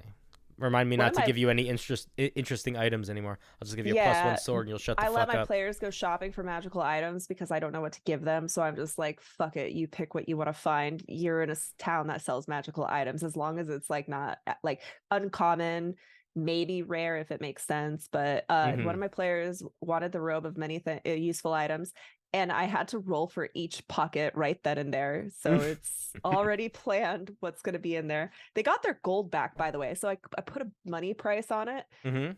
and sometimes the pockets just have money. Yeah. So he like got his money back and he's like, "Can I buy another one?" And I was like, "No, this isn't gambling. Like, get out of here." It's like, yeah, they have one of these. They don't have a room This full is of a them. rare item, okay? It's technically uncommon. Um Anywho, I think we've come to the point of the end. Okay, so words. They defeat Wurt.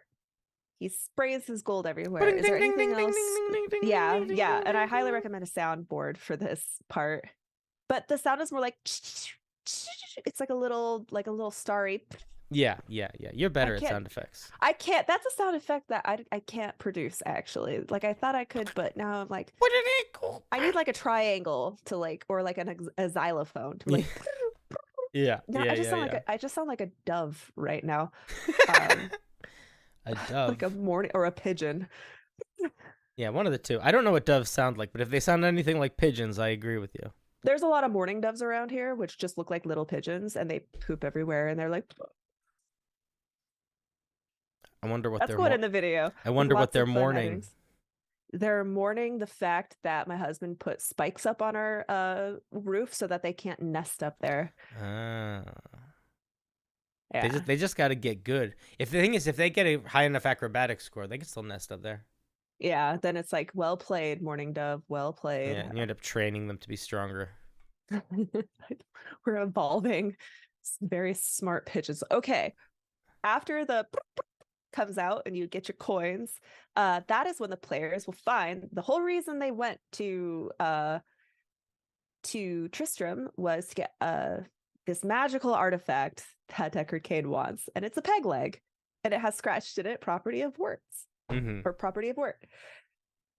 They will be brought back to Tristram, or sorry, to the Rogue encampment, where we can either, as the DM, you can choose to allow them to have like a short rest so that they can maybe get some health, get some of their spells back. And I actually think it should be totally up to, like, it could go either way. If your players just got brutalized, like, give them a short rest. If they're like still pretty good, they only spent a couple of spell slots, they have most of their health left over, don't give them a rest. Throw them into the next bit. Yeah, yeah. The nice thing about the design of this one shot is that the return to the rogue encampment is pretty flexible in terms of how much time, how much of like a hurry you want everything to be in for running to the next thing. Right. You could also have it. I forget the name of the lady that when you talk to, she heals you. Ashara. But you could maybe have like an Yeah. Ashara type character where it's like you could pick one player and they essentially get a long rest from her if you don't, or you could do, there's all sorts of weird stuff you could do like that if you wanted That's to. actually a really cool idea. I also think you would want to get a little bit of a reward to your players for the first half of this little one shot. And what better reward than a tool that can help them with the next encounter? And what I had in mind was giving them, I have to look up what they're called because but those like alchemical like bombs that you can get. There's like alchemy fire, or there's like poison orbs. They're basically just bombs, like alchemical bombs. And it's kind of like a low level, like they wouldn't do a lot of damage, but they'd have a pretty like big area of effect. And this could help us with the next encounter, which we do kind of want to throw lots of hordes of monsters, and we want to offset the martial character problem of only getting 2 attacks on a player. Yeah, I think we could make it so it's like basically Alchemist's Fire, except instead of it doing 1d6 damage to one thing, it does like 2d8 to something in like a radius. So it's like Right. it's not nothing, but it's not crazy either. It's like it's cantrip level, but in an area of effect, Right. basically. And what we would do is, so we have, let me load the next stat block. Sure. Let's talk about the hell bovines. Yeah. I think I named it hellish, and it should be just hell bovine. Moo Moo So- Farms. It is called Moo Moo Farms, by the way. I looked it up. That's what I thought. It's amazing. So we have our hell bovine. We could make, so here's the thing. In the beginning in Diablo, these, you like mow through these things, right? You are just set upon by hordes and hordes of bipedal cows that, while they have udders, they do have male voices saying moo, moo, moo, moo. And I would love to recreate the feeling of just mowing through them. However, I wanted to beef things up once the Cow King comes into the picture. And an idea that we had was giving the basic hell bovine maybe like less health, but once they see the Cow King, we have this ability called Cow King's Inspiration. When the hell bovine can see the Cow King, it becomes inspired. It gains advantage on saving throws against being charmed or frightened. It becomes immune to being put asleep by magical means, and it may make 2 glaive attacks per action instead of 1.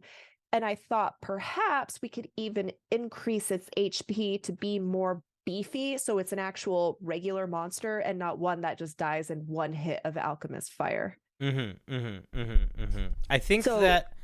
Go ahead. There's a do you have a thought of how you would want to implement that? So we could either just really drop the HP of the base hell bovine. Right now it is 70-10. We'll get into where we got the stat block in a second. But as part of the Cow King's Inspiration, we could give it temporary hit point. It also gains temporary hit points. The first time it sees the Cow King, it gains whatever we think is appropriate to boost it back up to an appropriate level. Yeah. It can't benefit from this more than once. It's the first time it sees it gains those. And what we can do is, as the DM, you would throw these a bunch of hell bovine at your players, give it a round or 2 of them just slaughtering through. Once they clean up the cows to where there's maybe only 4 or 5 left, that's when you can bring in your Cow King.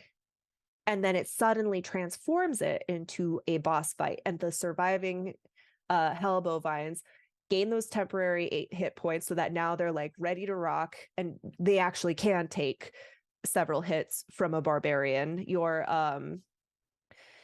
alchemy fire isn't really that useful anymore. And they will also start gaining special abilities that are given to them from the Cow King, but we'll get into that once we get to the Cow King itself. So I like all of that, and I think that one thing that I think is good to think about, some people in the chat are being like, that's a lot of math. I don't think it needs to be a lot of math, and I think the way I don't think it's math. Well, or a lot of dice rolling or whatever, but I don't even think it needs to be that. What I would do is, when you're designing a monster with a specific thing in mind, like this is a very specific thing in mind, you can design the monster with the encounter in mind. So like, you know that there is going to be a moment in the fight when the Cow King shows up. So you can literally make the feature like, when the Cow King arrives, the the hell bovine gains these features. Like there could be mechanics of it being within range or stuff, but you also could, it doesn't necessarily need it in the same way. And what I would do to avoid any math is instead of them getting temporary hit points based on dice rolls, which I don't think you said, I think that's just No, I maybe what didn't. somebody was assuming. They're talking about making them attack. Oh. They have to roll a bunch of dice to attack. Whatever, dude. Tax ain't nothing.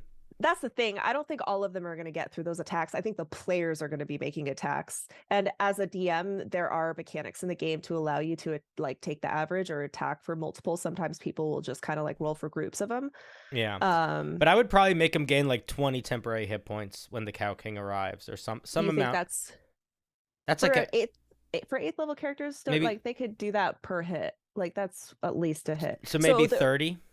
So right now, okay, let's pull back for a second and explain which stat block this is, because we didn't invent this. Well, we invented it. We changed it enough that it's our own. So we first thought that the ogre might be a good stat block to reskin. Yeah. But then we found the skeletal minotaur and thought that actually might be an even better one to skin, because it has the charge and the gore ability, which is perfect. And we just swapped out their great axe for a glaive to just be more fitting. Right now, the Hellbovine has 38 hit points, which is just the basic monster. I think we should reduce that to be a number that someone could easily one-shot, but then add temporary hit points to buff it back up to at least that 38. That makes sense. I'm into that. I think that we didn't have to do that much work. We built this off of the Minotaur skeleton. Yeah. And the Minotaur skeleton, initially my suggestion was let's build it off of an ogre, and then Scarlett found the Minotaur skeleton, which I think fits much more nicely into it. You could essentially give it, if we made its hit die, if we made it have 4d10 instead of 7d10 hit die, that would be, it would have 22. What's 5.5 times 4? How many dice did you say? 4. If you give it 4d10 as opposed to the 7d10. Yeah, 22. That would make it have 22 hit points. Yeah. Which I feel like that's pretty low in a way that I feel like they could be crunched through pretty easily. Okay. And then we would want whatever like item that we gave the non-AoE players would be enough to at least 1 or 2 hits get that. Because I'm imagining like moo, oh, more are coming. Those are some high stakes. Thanks, Fajoli. Yes, a lot of moo. I'm VJ Creations. What's up, VJ? How are you doing, friend? Do you know VJ? Do you know VJ Harris, Scarlett? I don't think so. So he's a TikTok guy, but he also just a creator writer. But he's a very good D&D writer. He and some people wrote an orc and an elf have a little baby supplement that was like pretty big. Oh, that's your creation? That's them. They made that, yeah. Wow. And he also does writing with like MCDM and stuff, which is cool. Okay. And he also just like a fun.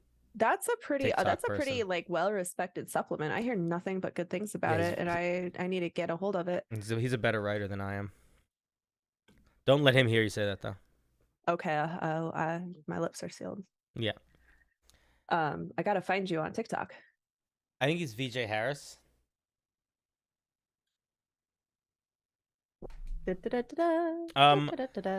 So the main thing with the Hellbovines is I think that if we wanted to, we could even go less than 22. I don't think we need to. I wouldn't go less than 15.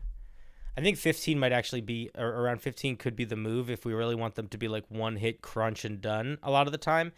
And then I think we make the temporary hit points like 40 temporary hit points or 30 temporary hit points. Okay. So it buffs it basically back up to what it was before. Thank you, Dead Aussie Gamer, for the raid. Welcome to One Shot Planning. Hello, everyone. Dead Aussie Gamer. Why do I know that name? Have they raided you before, or have I seen them? Yeah, I've actually done content with Dag. Even just recently, I was in his one shot. So yeah, thank you so much for the raid. Welcome, everyone. We're doing a little live recording. How'd he die? Probably from like an Australian spider, or an Australian cricket, or like an Australian tumbleweed. Like everything there is pretty deadly, so probably one of those things. Yeah. Dead Aussie Gamer, do you know Matthew Perkins DM, aka it's me, Matty P. He's an Australian D&D guy that I like. He's my buddy. It'll probably, yeah, maybe. Well, while we wait for the answer, I was going to let VJ Harris know I followed you back because you were already following me. Oh, Dag says he loves Matty P. Yeah, he's fun. He gave me a lot of good advice on to get on YouTube stuff. That's cool. Do you know if you know him well, Dead Aussie, and you're going to talk to him recently, give him shit for me because I haven't heard from him in a while and I want to do more stuff with him because he's fun. He's goofy in a way that I feel like I can poke in a way that I really like. Do they what platform are they on? Maddie, he's on YouTube mostly and is I don't know what else he's on. YouTube mostly. He's a YouTuber. Matthew Perkins DM is his YouTube name. Oh, what is that? Did you find something weird? The giant Weta. Oh, that's cool. I like that. This is what killed Dead Aussie Gamer. Oh. I mean, of all the ways to go, that's a pretty solid one. That looks like a cottagecore cricket. Is it a nice cricket? It's a cricket. Like, crickets aren't so bad. They're chilling, right? They're among the heaviest insects in the world. So if you throw it at somebody, it makes a crunch when it hits. It probably would sock their eyes out. You think so? Yeah. It's probably like a baseball. I love giant bugs. Not me. I saw a giant spider in my room the other day. It was like right there. I think I saw that happen. I think I was on stream with you. Well, you were on stream with me once when that happened, but that happened recently when I was not streaming. I was editing, and I saw like a thing moving across the wall. And sometimes when I stay up too late, you start to see things that aren't there because you're a crazy person. Maybe that's just me. And I thought it was just one of those. And I was like, oh no, that's actually a thing. And then I saw it walking on the wall, and it just stopped like right here. And I was like, okay, and I spoke to it for a minute. I was like, here's the deal. You know I'm here. I know you're there. I'm going to leave you alone. Go hunt the creatures of the night that try to break into my abode. But also, don't go where I might step on you by accident, because I don't want to deal with that. And then I looked away and didn't think about it for a while, and then it was gone. He's your friend now. I don't think it understood what I was saying. I wish I could have that conversation with every spider. Like, look, I don't want to fuck with you, man. Just eat the little bugs. I'll leave you alone. I had a black widow I saw in my room once, and I was very nervous about it because they're super dangerous. Mm-hmm. But everyone told me that they're actually not that dangerous if you just kind of leave them alone and just make sure they don't like lay eggs in your room. And it didn't, and it just kind of sat in the corner, and eventually it wasn't there anymore, and that was the whole story. I never had any interaction with it. I was too scared to go close. The thing just lay eggs in the context of bugs is.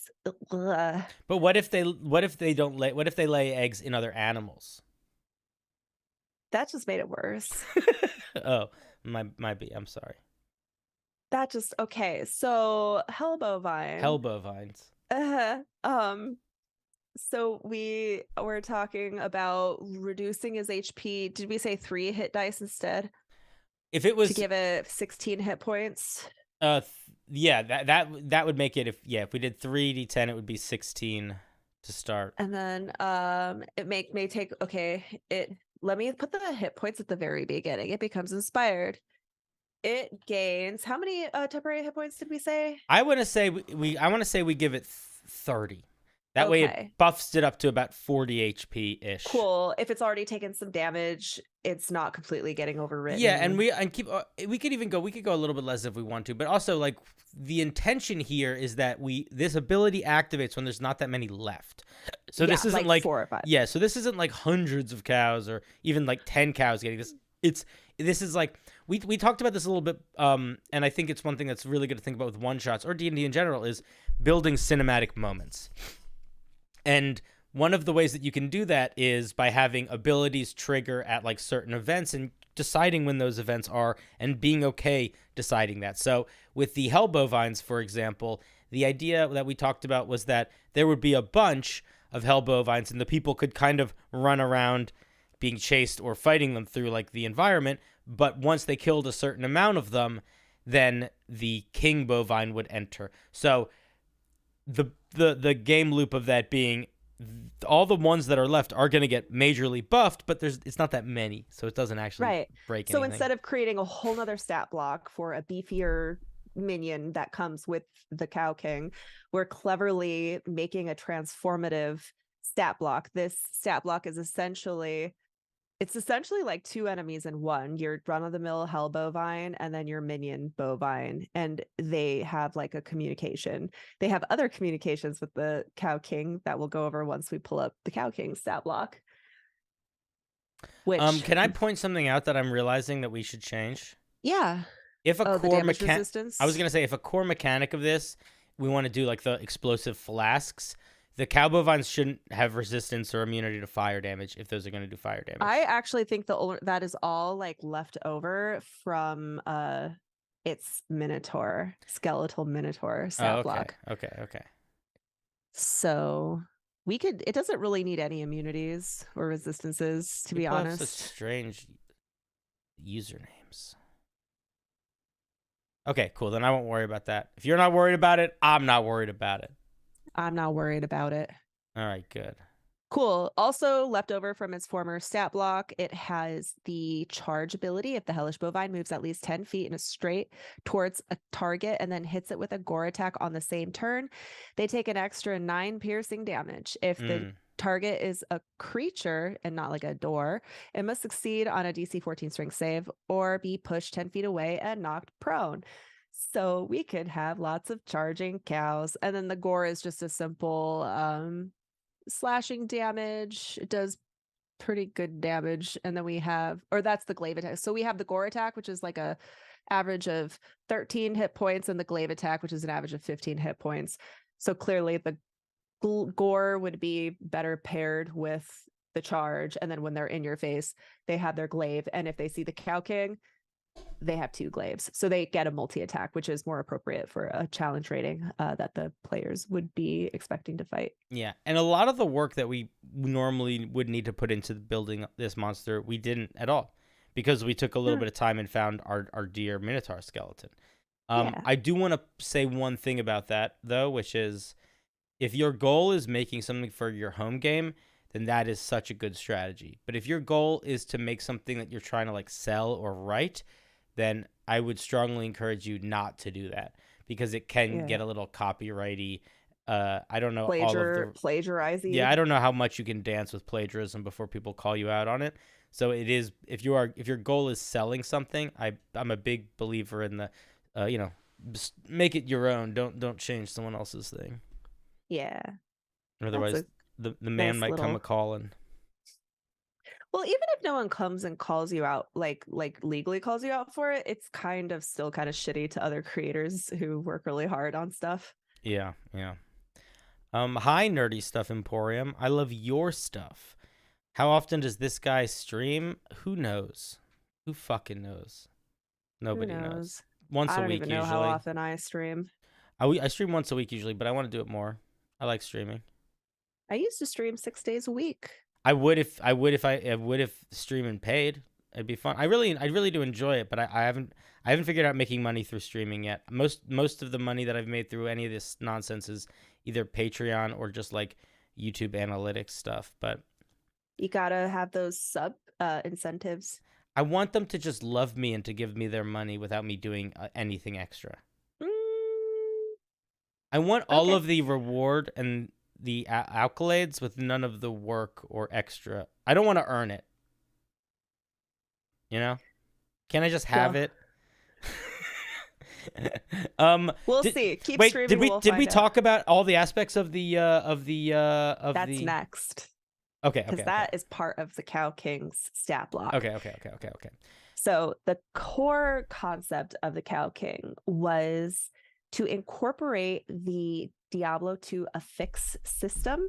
Many bosses or elites that are spawned in Diablo will gain a prefix and a suffix from like a list of that it's eligible for, and different things happen. Sometimes if you hit it, lightning bolts come out of it. Sometimes it teleports around or is really fast. Sometimes it does frost nova upon death, and it's like really iconic to the whole Diablo genre. So how could we incorporate this in a stat block. We came up something with called the aspect system. It's not a system, it's just part of the stat block. It's a long stat block, so bear with me, but I'll explain how it works, and then we could like read the language. Cool. Basically, once at the start of the Cow King's turn or the start of initiative 20, haven't decided, I don't think it matters, the Cow King will embody an aspect. You first roll once on the Cow King's aura table and once on the aspect table, which is kind of like a prefix and a suffix. The Cow King gains the abilities from the table until the beginning of its next turn when it rolls again. So every time it's the Cow King's turn, he rolls on these tables and it gives him 2 abilities, an aura and then like kind of like an energy for himself. And so every time it's his turn, you change it, it changes. So firstly, we have the auras, which actually change how his minions work. So we picked 3 auras that any of his cows, so the hell bovine would gain the effect of the aura. We picked exploding aura, which is when a hell bovine that the Cow King can see dies, it explodes with necrotic energy as if it were under the effects of the corpse explosion spell. So I actually went and looked up the corpse explosion spell. I did not paste it in here. I feel like you would paste how the spell works, or you could like look up the corpse explosion spell. It tells you basically something dies and explodes and necrotic energy ruins everything. So this is going to keep players on their toes, because if they kill a cow close to them, they are going to take damage. Or maybe they could use it to damage. We could use it to damage the other cows. If we didn't want that, we could make the cows immune to necrotic damage. Yeah, I would, or you could just say it doesn't. You could also just say like any non-bovine hell creature in the area takes damage. You can just make the other ones immune to it. I don't think it should like dandelion chain and make them all blow up. Okay. Unless as you funny do. As that would be. If there was a whole bunch of them, maybe, but I don't know. That could cheese, like that would end up kind of like cheesing the whole fight, I think. So the next aura we have is the fire aura. All hell bovine that the Cow King can see gain a fiery aura. This aura is 15-foot radius sphere centered on the hellish bovine. We borrowed this aura from the fire elemental, by the way. It's literally copy and pasted. The aura is a 15-foot radius sphere centered on the hell bovine. The first time the hell bovine enters a creature space on a turn, that creature takes 1d10 fire damage and catches fire until someone takes an action to douse the fire. The creature takes 1d10 fire damage at the start of each of its turns. So we are going to need to change that one a tiny bit to make it fit. Yes. The main thing we're going to need to change is it should not be. I think it shouldn't be when the hell bovine enters a creature's space, because they can't do that. The fire elemental can only do that because it's like a gaseous creature. So it should be when they are. I would make it on a hit, when they hit you. Or when you hit them. The aura is 15 radius, so I thought it meant when their aura reaches. Oh yes, okay, yes. Ignore me. I don't know what I'm talking about. Yes. So I do need to change the first time the hellish bovine's aura.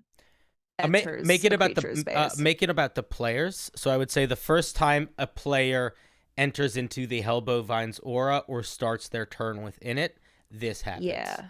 Okay. I'm gonna edit that right now. When a player enters the hell bovine's fire aura for the first time or starts their turn in it, they take 1d10 fire damage. Or when a non-bovine creature, yeah, it's a new creature type, enters the aura for the first time or starts their turn in it, that aura creature takes the damage. Yes. Okay. And it's similar to how like abilities like Moonbeam and stuff work. Right. Then we have the temporal aura, which is my favorite. All hellish bovine that the Cow King can see gain the ability to teleport up to 30 feet as a bonus action. I just realized the language of this doesn't they don't gain this ability forever. It's only when they're within the aura. Is that being communicated properly? Or When they're within the aura of the king bovine? yeah, they have to see the cow king bovine, and then when he switches the aura, it should switch their ability. I don't want it to accidentally say that they're stacking abilities. They only have one of these abilities at a time. I'm just wondering if the language communicates that. Let me... Because it does say at the start of the turn, the cow king you have to roll, and then it lasts until he rolls again. Yeah, I think it's clear. I think it's clear. Okay, good. Just making sure. Okay, now let's talk about the aspect table. This changes the cow king himself. And so you roll on this table separately. So you could get any combination of one of the first three or one of the second three. Aspect of lightning. The great axe that he attacks with also does an additional 1d6 lightning damage on a hit. Additionally, the cow king when he takes damage, he releases bolts of lightning that spread in a 10-foot radius around him. Each creature within 10 feet of the target I don't know why I said of the target. Each creature within 10 feet of the cow king must make a dexterity saving throw. Each of these creatures take 2d6 lightning damage on a failed save, or half as much on a successful one. Creatures who failed are unable to take reactions until the end of the cow king's next turn. This is a combination of lightning arrow, the secondary effect of the spell lightning arrow, and shocking grasp. We did want a secondary negative effect because the rest of these have these are very formulaic. Like all three of these add 1d6 of their appropriate damage type, and then a energy release on hit, and then a secondary like debuff. Yeah, and I think that's good. I feel like, especially if you're doing a one shot that is Diablo, where people are already going to be thinking in video game headspace, I think it makes sense to do it that way. I feel like I like it. I like it. Cool. So speaking of cool, the next one is aspect of cold. Sorry, I need another coffee. The cow king's great axe. Okay, so everything is copy pasted except it's cold damage. And he releases a frost nova. It's 10-foot radius. They take the same amount of cold damage, 2d8, and then creatures who failed this. So instead of the shocking grasp kind of effect, they can't take reactions. This time, their movement speed is reduced to 10 feet until the end of the cow king's next turn. So everyone goes slow, and they're like, it's like when you get hit by the ice monster and you go slow, and you're like, I don't want to go slow. Exactly. And I wrote dex save, but I thought it would be cool to actually change this to a strength save. They have to like physically break out of the rhyme that is growing like around their feet. I like that. I'm pro that. I accept. Let me find. They should all be different saving throws. Yeah. So lightning, we had dex because they gotta like get away from it. I think, and then the last one is poison. So that should be con. Yeah. Easy peasy. And then if you fail, you just get the poison. What's the word? The poison condition? Debuff. Yeah, debuff. Condition. Let's see. Constitution saving throw. Do you hear that noise? Or can you hear it coming through my mic? That noise? Mm-mm. All right, cool. I cannot. It's a loud car. So this ability happens at the beginning of the Cow King's turn. And then he has the actions multi-attack. He can take 2 Great Axe attacks, which have a +9 to hit. Oh, I should let you all know. The stat block that we picked to flavor this is actually just his abilities, but like his basic stats is from the Frost Giant. We thought that was like an appropriate CR. It was a giant, so he's like beefy, high con, high strength. He has a great axe. He has reach on that great axe. So that was kind of like where we got that from. Yeah, it answers a lot of questions that one would need answering if they were making something totally from scratch or that was the goal. But it's like the same silhouette is the way that I sort of think about it, you know? Right. It's the same size, so it's probably gonna have the same amount of hit points, strength, con, all of that. Now, we did give him legendary actions. So let's look at our legendary actions. Of course, Cow King can take 3 legendary actions, choosing from the options below. Only 1 legendary action can be used at a time, and only at the end of another creature's turn. The Cow King regains spent legendary actions at the start of his turn. Basic stuff. We have, well, simply the Great Axe. He can use another Great Axe attack. Nice and simple. Does this say that he can't use that like 3 times in a row? Why shouldn't he be able to? Because it just says only 1 legendary option can be used at a time. That just means that Okay, you so can't. that's- That just means you can only use Oh, one you each can't turn. use all 3. Yeah, Got so it, I couldn't got at it. the end. I couldn't use. Yeah, but I could use 3 I over don't the know course why. of 3 Like that's how I turns. always assumed it worked, and for some reason I read that just now, and I was like, "Wait, have I been misunderstanding this the whole time?" Okay, so you could. Okay, then we have. You I have forgot not. to write. Don't worry. That would be 1 legendary action. I think the command bovine would be 2. I don't know where I was supposed to type it in this. So the stat way block. that you would type it is after it says command bovine in parentheses, you would write 2 actions. In the same way that like a dragon's breath in parentheses says like recharge 4-6 or whatever. Got it. So 2 actions. And then Great Axe. Usually don't need to say if it's 1 action. You usually just only need to. I might be wrong, but I'm pretty sure you only need to clarify if it's more than 1 legendary That's action fine. to use. Okay. Okay, cool. We've got our, let's update that. Okay. I think I need to delete this one. Boop. Okay. So we could use the update.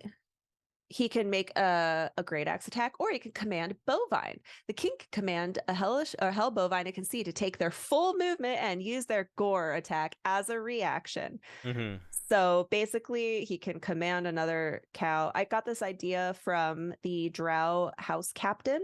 They can use they can as a bonus action, they can command a drow under their command that they can see to use their reaction to make an attack. So I just love the chaos and the terror of that. I think it also speaks well to the vibe of the creature, right? Like it's the king of the cows. It should be able to command the cows. Yeah. Exactly. You so we mine. have our legendary actions. We have our auras. We have our aspects. We have a boss. Yeah. I would even go as far as to call it a bouse. Yes. Whenever you're making a boss type monster, there are some things that are good to think about. One, I think, is how do you go about making the moments feel cinematic? So, for example, when the king cow enters into combat for the first time, it's always it would be good to like make that moment feel big. Describe them, the ground shaking when they enter, all of the other cows like getting invigorated, or like whenever they shift modes, like describe how their form kind of crackles with lightning as it overtakes them or whatever. Because you want boss fights to be exciting, you want them to be scary, and you don't want them to drag. So you want to make sure that the boss is hitting really hard, but it can also get hit really hard, and that you're sort of just dancing the dance together. We do not have any layer actions for this bad boy, but I don't know if we need only because so his like change aspect ability could have been called a lair action. We chose to make it part of him because it's not like his location that is remarkable, it's him that's remarkable, but it kind of effectively behaves the same way. Yeah, that's true. It's a lot of stuff to keep track of because of the way that we built it. We don't need to give it too many more things to keep track of. Now, here is some, if you do want to add lair actions, I recommend like menorah explosions. That's a good cow idea. pies. Yeah. If someone steps in a cow pie, they are like restrained, their feet are stuck. Somebody suggested the lair action graze. They all gain hit points. They all just like lean down and start eating. So you could do that, and you can make it very thematic. It is a lot to like track.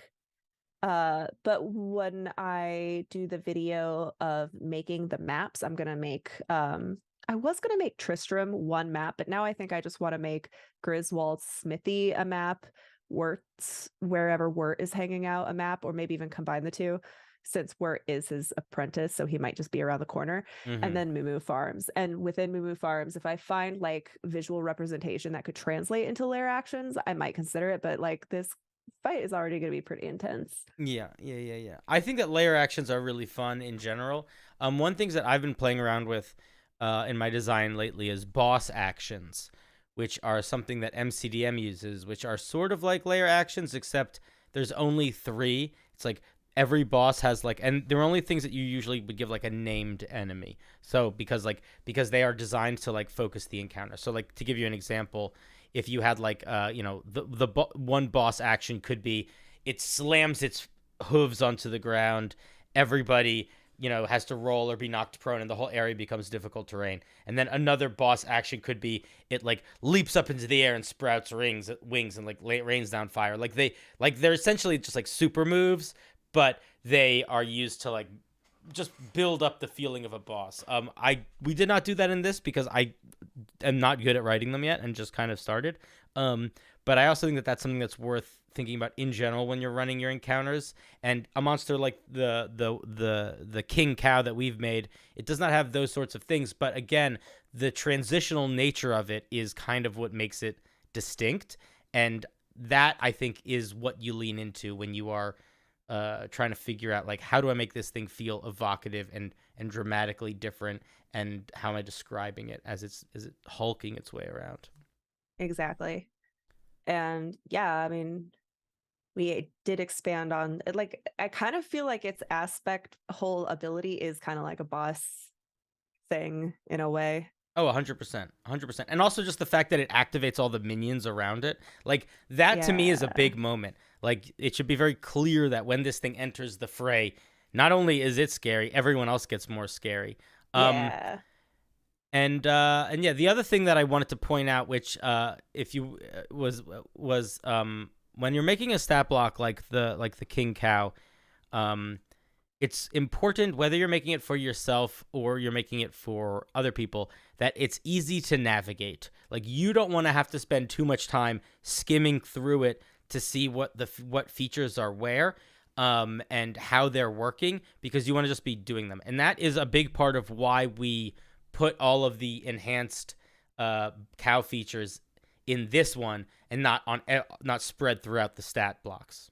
Right. We kind of just spread it out. Like, we have the complicated stuff with the cow king, but then we also baked into the hell bovines their own passive, so it kind of like lightens the load Exactly. a little bit. Yeah, because that would have been a lot to write down. Yeah, it would have just made it too many details to find within the stat block. And ease of use is really important. One of the biggest weaknesses, one of the biggest dangers to a dungeon master is forgetting how a feature works, and then they don't use it, and then they're like, why didn't my monster work? And it's like, oh, I forgot that, like, to use that important thing. Yeah, I don't think anyone's going to be forgetting this feature though, because I think that's kind of the point. Yeah. Well, yeah, so that would be the final encounter. I don't really give loot at the end of one shot because it's a one shot, but if you wanted to, we could, when we do like the loot video, we could talk about unique items you could add that maybe carry on. Maybe this adventure is like for your, like a little stop for your adventurers. Mm-hmm. It's like a bad dream. You could also make funny loot, like they could get magic ground beef, infernal beef, that they could use to make infernal barbecues that empower them. Yeah, like a little token of their travels. Yeah. So should we quickly just summarize like all the steps that we went through on our encounter design? Yeah, for those sure. who just wanted a TLDR skip to the end. Yeah, sure. So do you want to bounce back and forth, or do you want me to do it, or do you want to do it? Let me see. I think I wrote out I don't know if I did it in the right order, but I'll just say the first one. When making your one shot, pick a theme. We picked Diablo. But yes, it could have been Pokemon. It could have been Oops All Squirrels. It could have been a murder mystery. Mm-hmm. And then within that theme, you want to make sure you have a solid sense of both vibe and goal. And the vibe of this one shot kind of dances between a little bit grimdark and a little bit silly. And the goal, I think, for us was to create a one shot that felt like you were going through that very nostalgic core loop of getting Wurt's leg and going and fighting the Hellbovine. We were not super plot focused here. We were focused on accomplishing the feeling that we once had in our younger years when we would be going in to fight some hell cows for some sweet loot. Right. This was definitely not, while I think it has a lot of opportunity for like role play, it's not one, I don't think this is a one shot that's looking for the players to like change the outcome of the world. It is like a little playful romp through a familiar setting. And then after that, you can kind of work out the pacing and kind of gauge how long your one shot is going to be. This could influence what your encounters are, how many breaks you have, how much RP versus combat, and then decide the difficulty level, like what level do you want your players to be, and then kind of build it around that. And I think that when you are following those main things, that those key ideas of like theme, vibe, pacing, and balance, that's like those are like the building blocks that you need, even though they're not like the flavor at all. Like none of that is telling you what to build, but that's kind of the wonderful thing about those steps is those steps will fit truly any one shot that you are trying to build, whether it's something very silly or very serious or very role play focused or whatever, because it's just about trying to understand the shape of the beast before you color it in, you know? Yeah, like having a plan will cut down your prep time significantly. And if you're anything like me, you wait till the last minute to prep and you have limited time. Yeah. Oh, GM, I don't know if you know GM Workshop, Scarlett. He's a really fun streamer. I've seen GM Workshop. Whose stream are you in? He's talking in my Twitch right now. But he's like a morning streamer. So sometimes when I pull all-nighters, I watch his stream as I'm going to bed. But he likes this. He liked the stat block a lot. But he said isn't the cow level like a pseudo secret level in Diablo? Could sort of be the same. The plane of cows is like a teleporting mishap, gets you into like dealing with like you need to use your get to the leg to like use it to escape. You could like definitely slip this into if you wanted to do this with like your existing players that happen to be like 8th level. Or you could just do a whole one shot, because I do want to make a video where I will be making recommendations if you want to play, like if you want to make an assassin that feels like the assassin from Diablo 2, or if you want to make like a ranger that feels like the Amazonian. I'm going to be making some suggestions, what classes to take, what spells to take, what armor, all that kind of stuff. I haven't thought about the Amazonian in so long. The Amazonian from Diablo 2 was my least favorite class, but it was also the one that I could consistently build the strongest characters with. So there was very powerful. There was a boss, I don't remember which one. There was a boss that I couldn't be with anyone but her, and it made me so annoyed because I was like, I just want to be able to do this with my werewolf, and I couldn't because I wasn't good. I was never a strategizer. I was always just like, this is cool. I want this power. This is cool. I want this power. Range is very powerful. Yeah. In Diablo. Yeah. I heard a lot of people really struggling with the new barbarian in the beta because of that. He was very underpowered. Steve, I mean, he was like had cool abilities, but the numbers just were wrong. Yeah. So, but I'll give it a try. I pre-ordered it. I spent the extra money so I could be in the early access. I mean, I think it's gonna be cool. It seems like they're harkening back to Diablo 2 more than Diablo 3, and Diablo 3 was fine, but I like that older. I like the skill trees and I like all that stuff. Yeah, and there's definitely like they made it even before they had a plan. I think they were like, we promise we'll make it like Diablo 2. They knew. Yeah. They knew what we wanted. Yeah. All right. Do you have any last words? I guess the last thing that I would say is if you are if you are interested in playing D&D or running D&D and you have not run it before, or you have a particularly weird idea that you want to experiment with in how you're running the game, whether it's a monster you've designed or a theme of adventure that you would like to try, or even just a friend that you want to introduce the game to that has not played before and you don't want to ask them for a big commitment. One-shots are really, really wonderful for that. A lot of people kind of put their nose up to them because it's hard to get as in-depth, and a lot of the meat of D&D is those deeper connections between the players and characters and that growing. But there is an element of freedom and exploration in playstyle with one-shots that is really, really good, and people should use. That's my final thoughts. I was going to add to that, but you kind of covered most of it. So sorry. I was going to say it gives you the opportunity to play with different people that you would like to play with that can't really commit to a whole campaign. So yeah, you pretty much covered it. Here. Well, here to you. This was your idea. Here.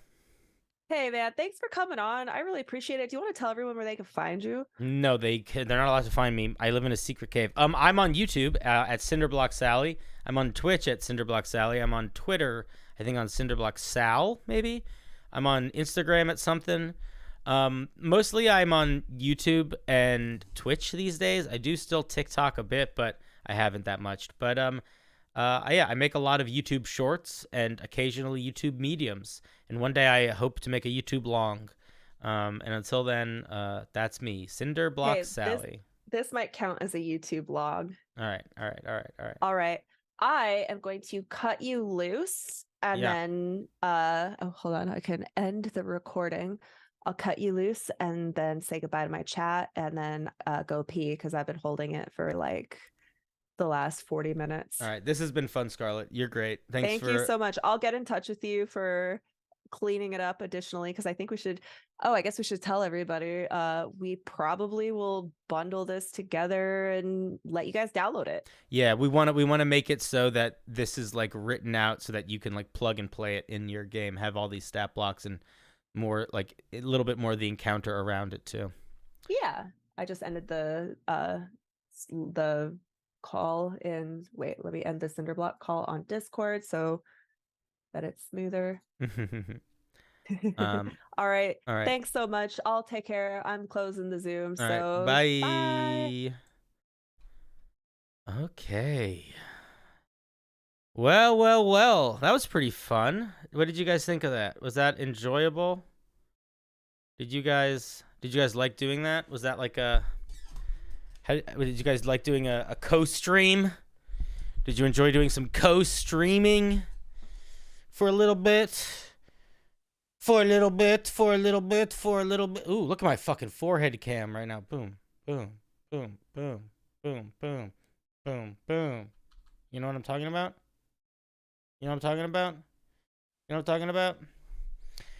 This is, you guys are probably why do you just have a fucking YouTube video up? Because if I do this, it turns into clouds. Idiot. That's why. Oh man, Scarlet's fun. I like doing streams with other people. I want to do more streams with other people. It's fun. I feel like what I haven't done yet is any video games with other people. But yeah. Mildly informative and enlightening. That's all I ask. That's all I hope to be. That's all I hope to be is mildly informative and enlightening. If I'm ever too enlightening, it's trouble. If there's too much lightning, we're gonna find ourselves with a storm. And you know, storms are scary. You know what I'm talking about? Oh yeah. Guys, I am going to be away from the machines all weekend. Tomorrow morning until Sunday afternoon, evening. I'm going to be in a place with no internet. I know, right? If you don't already follow me on YouTube and Twitch and all those other places, consider doing that. My Patreon has reopened. It allows you to get sort of like exclusive homebrew review stuff if that interests you. It gives you access to all of my homebrew. It's a Cinderblock Sally Patreon if that interests you, but also don't do it if you don't want to. Do I have anything else we should talk about before I go? I'm tired. I love you. You love me. We all love each other. We're just trying to live our best lives, just trying to be the people that we want to be. We all dance the dance, but the question is, you know, what's happening in France? Do you fight with a sword or a lance, etc.? I'm probably gonna go eat some ice cream, and then I'm gonna pack. I'm gonna have to pack because tomorrow morning we leave, and we leave early, and I haven't packed yet. But you guys are good. You guys are great. Have a good night. Have a good stream. Have a good cheese. Have a good leg. I will enjoy my trip, and my ice cream. I will try to enjoy both. Anyway, be good to yourselves. Have a good night. I love you. Get home safe.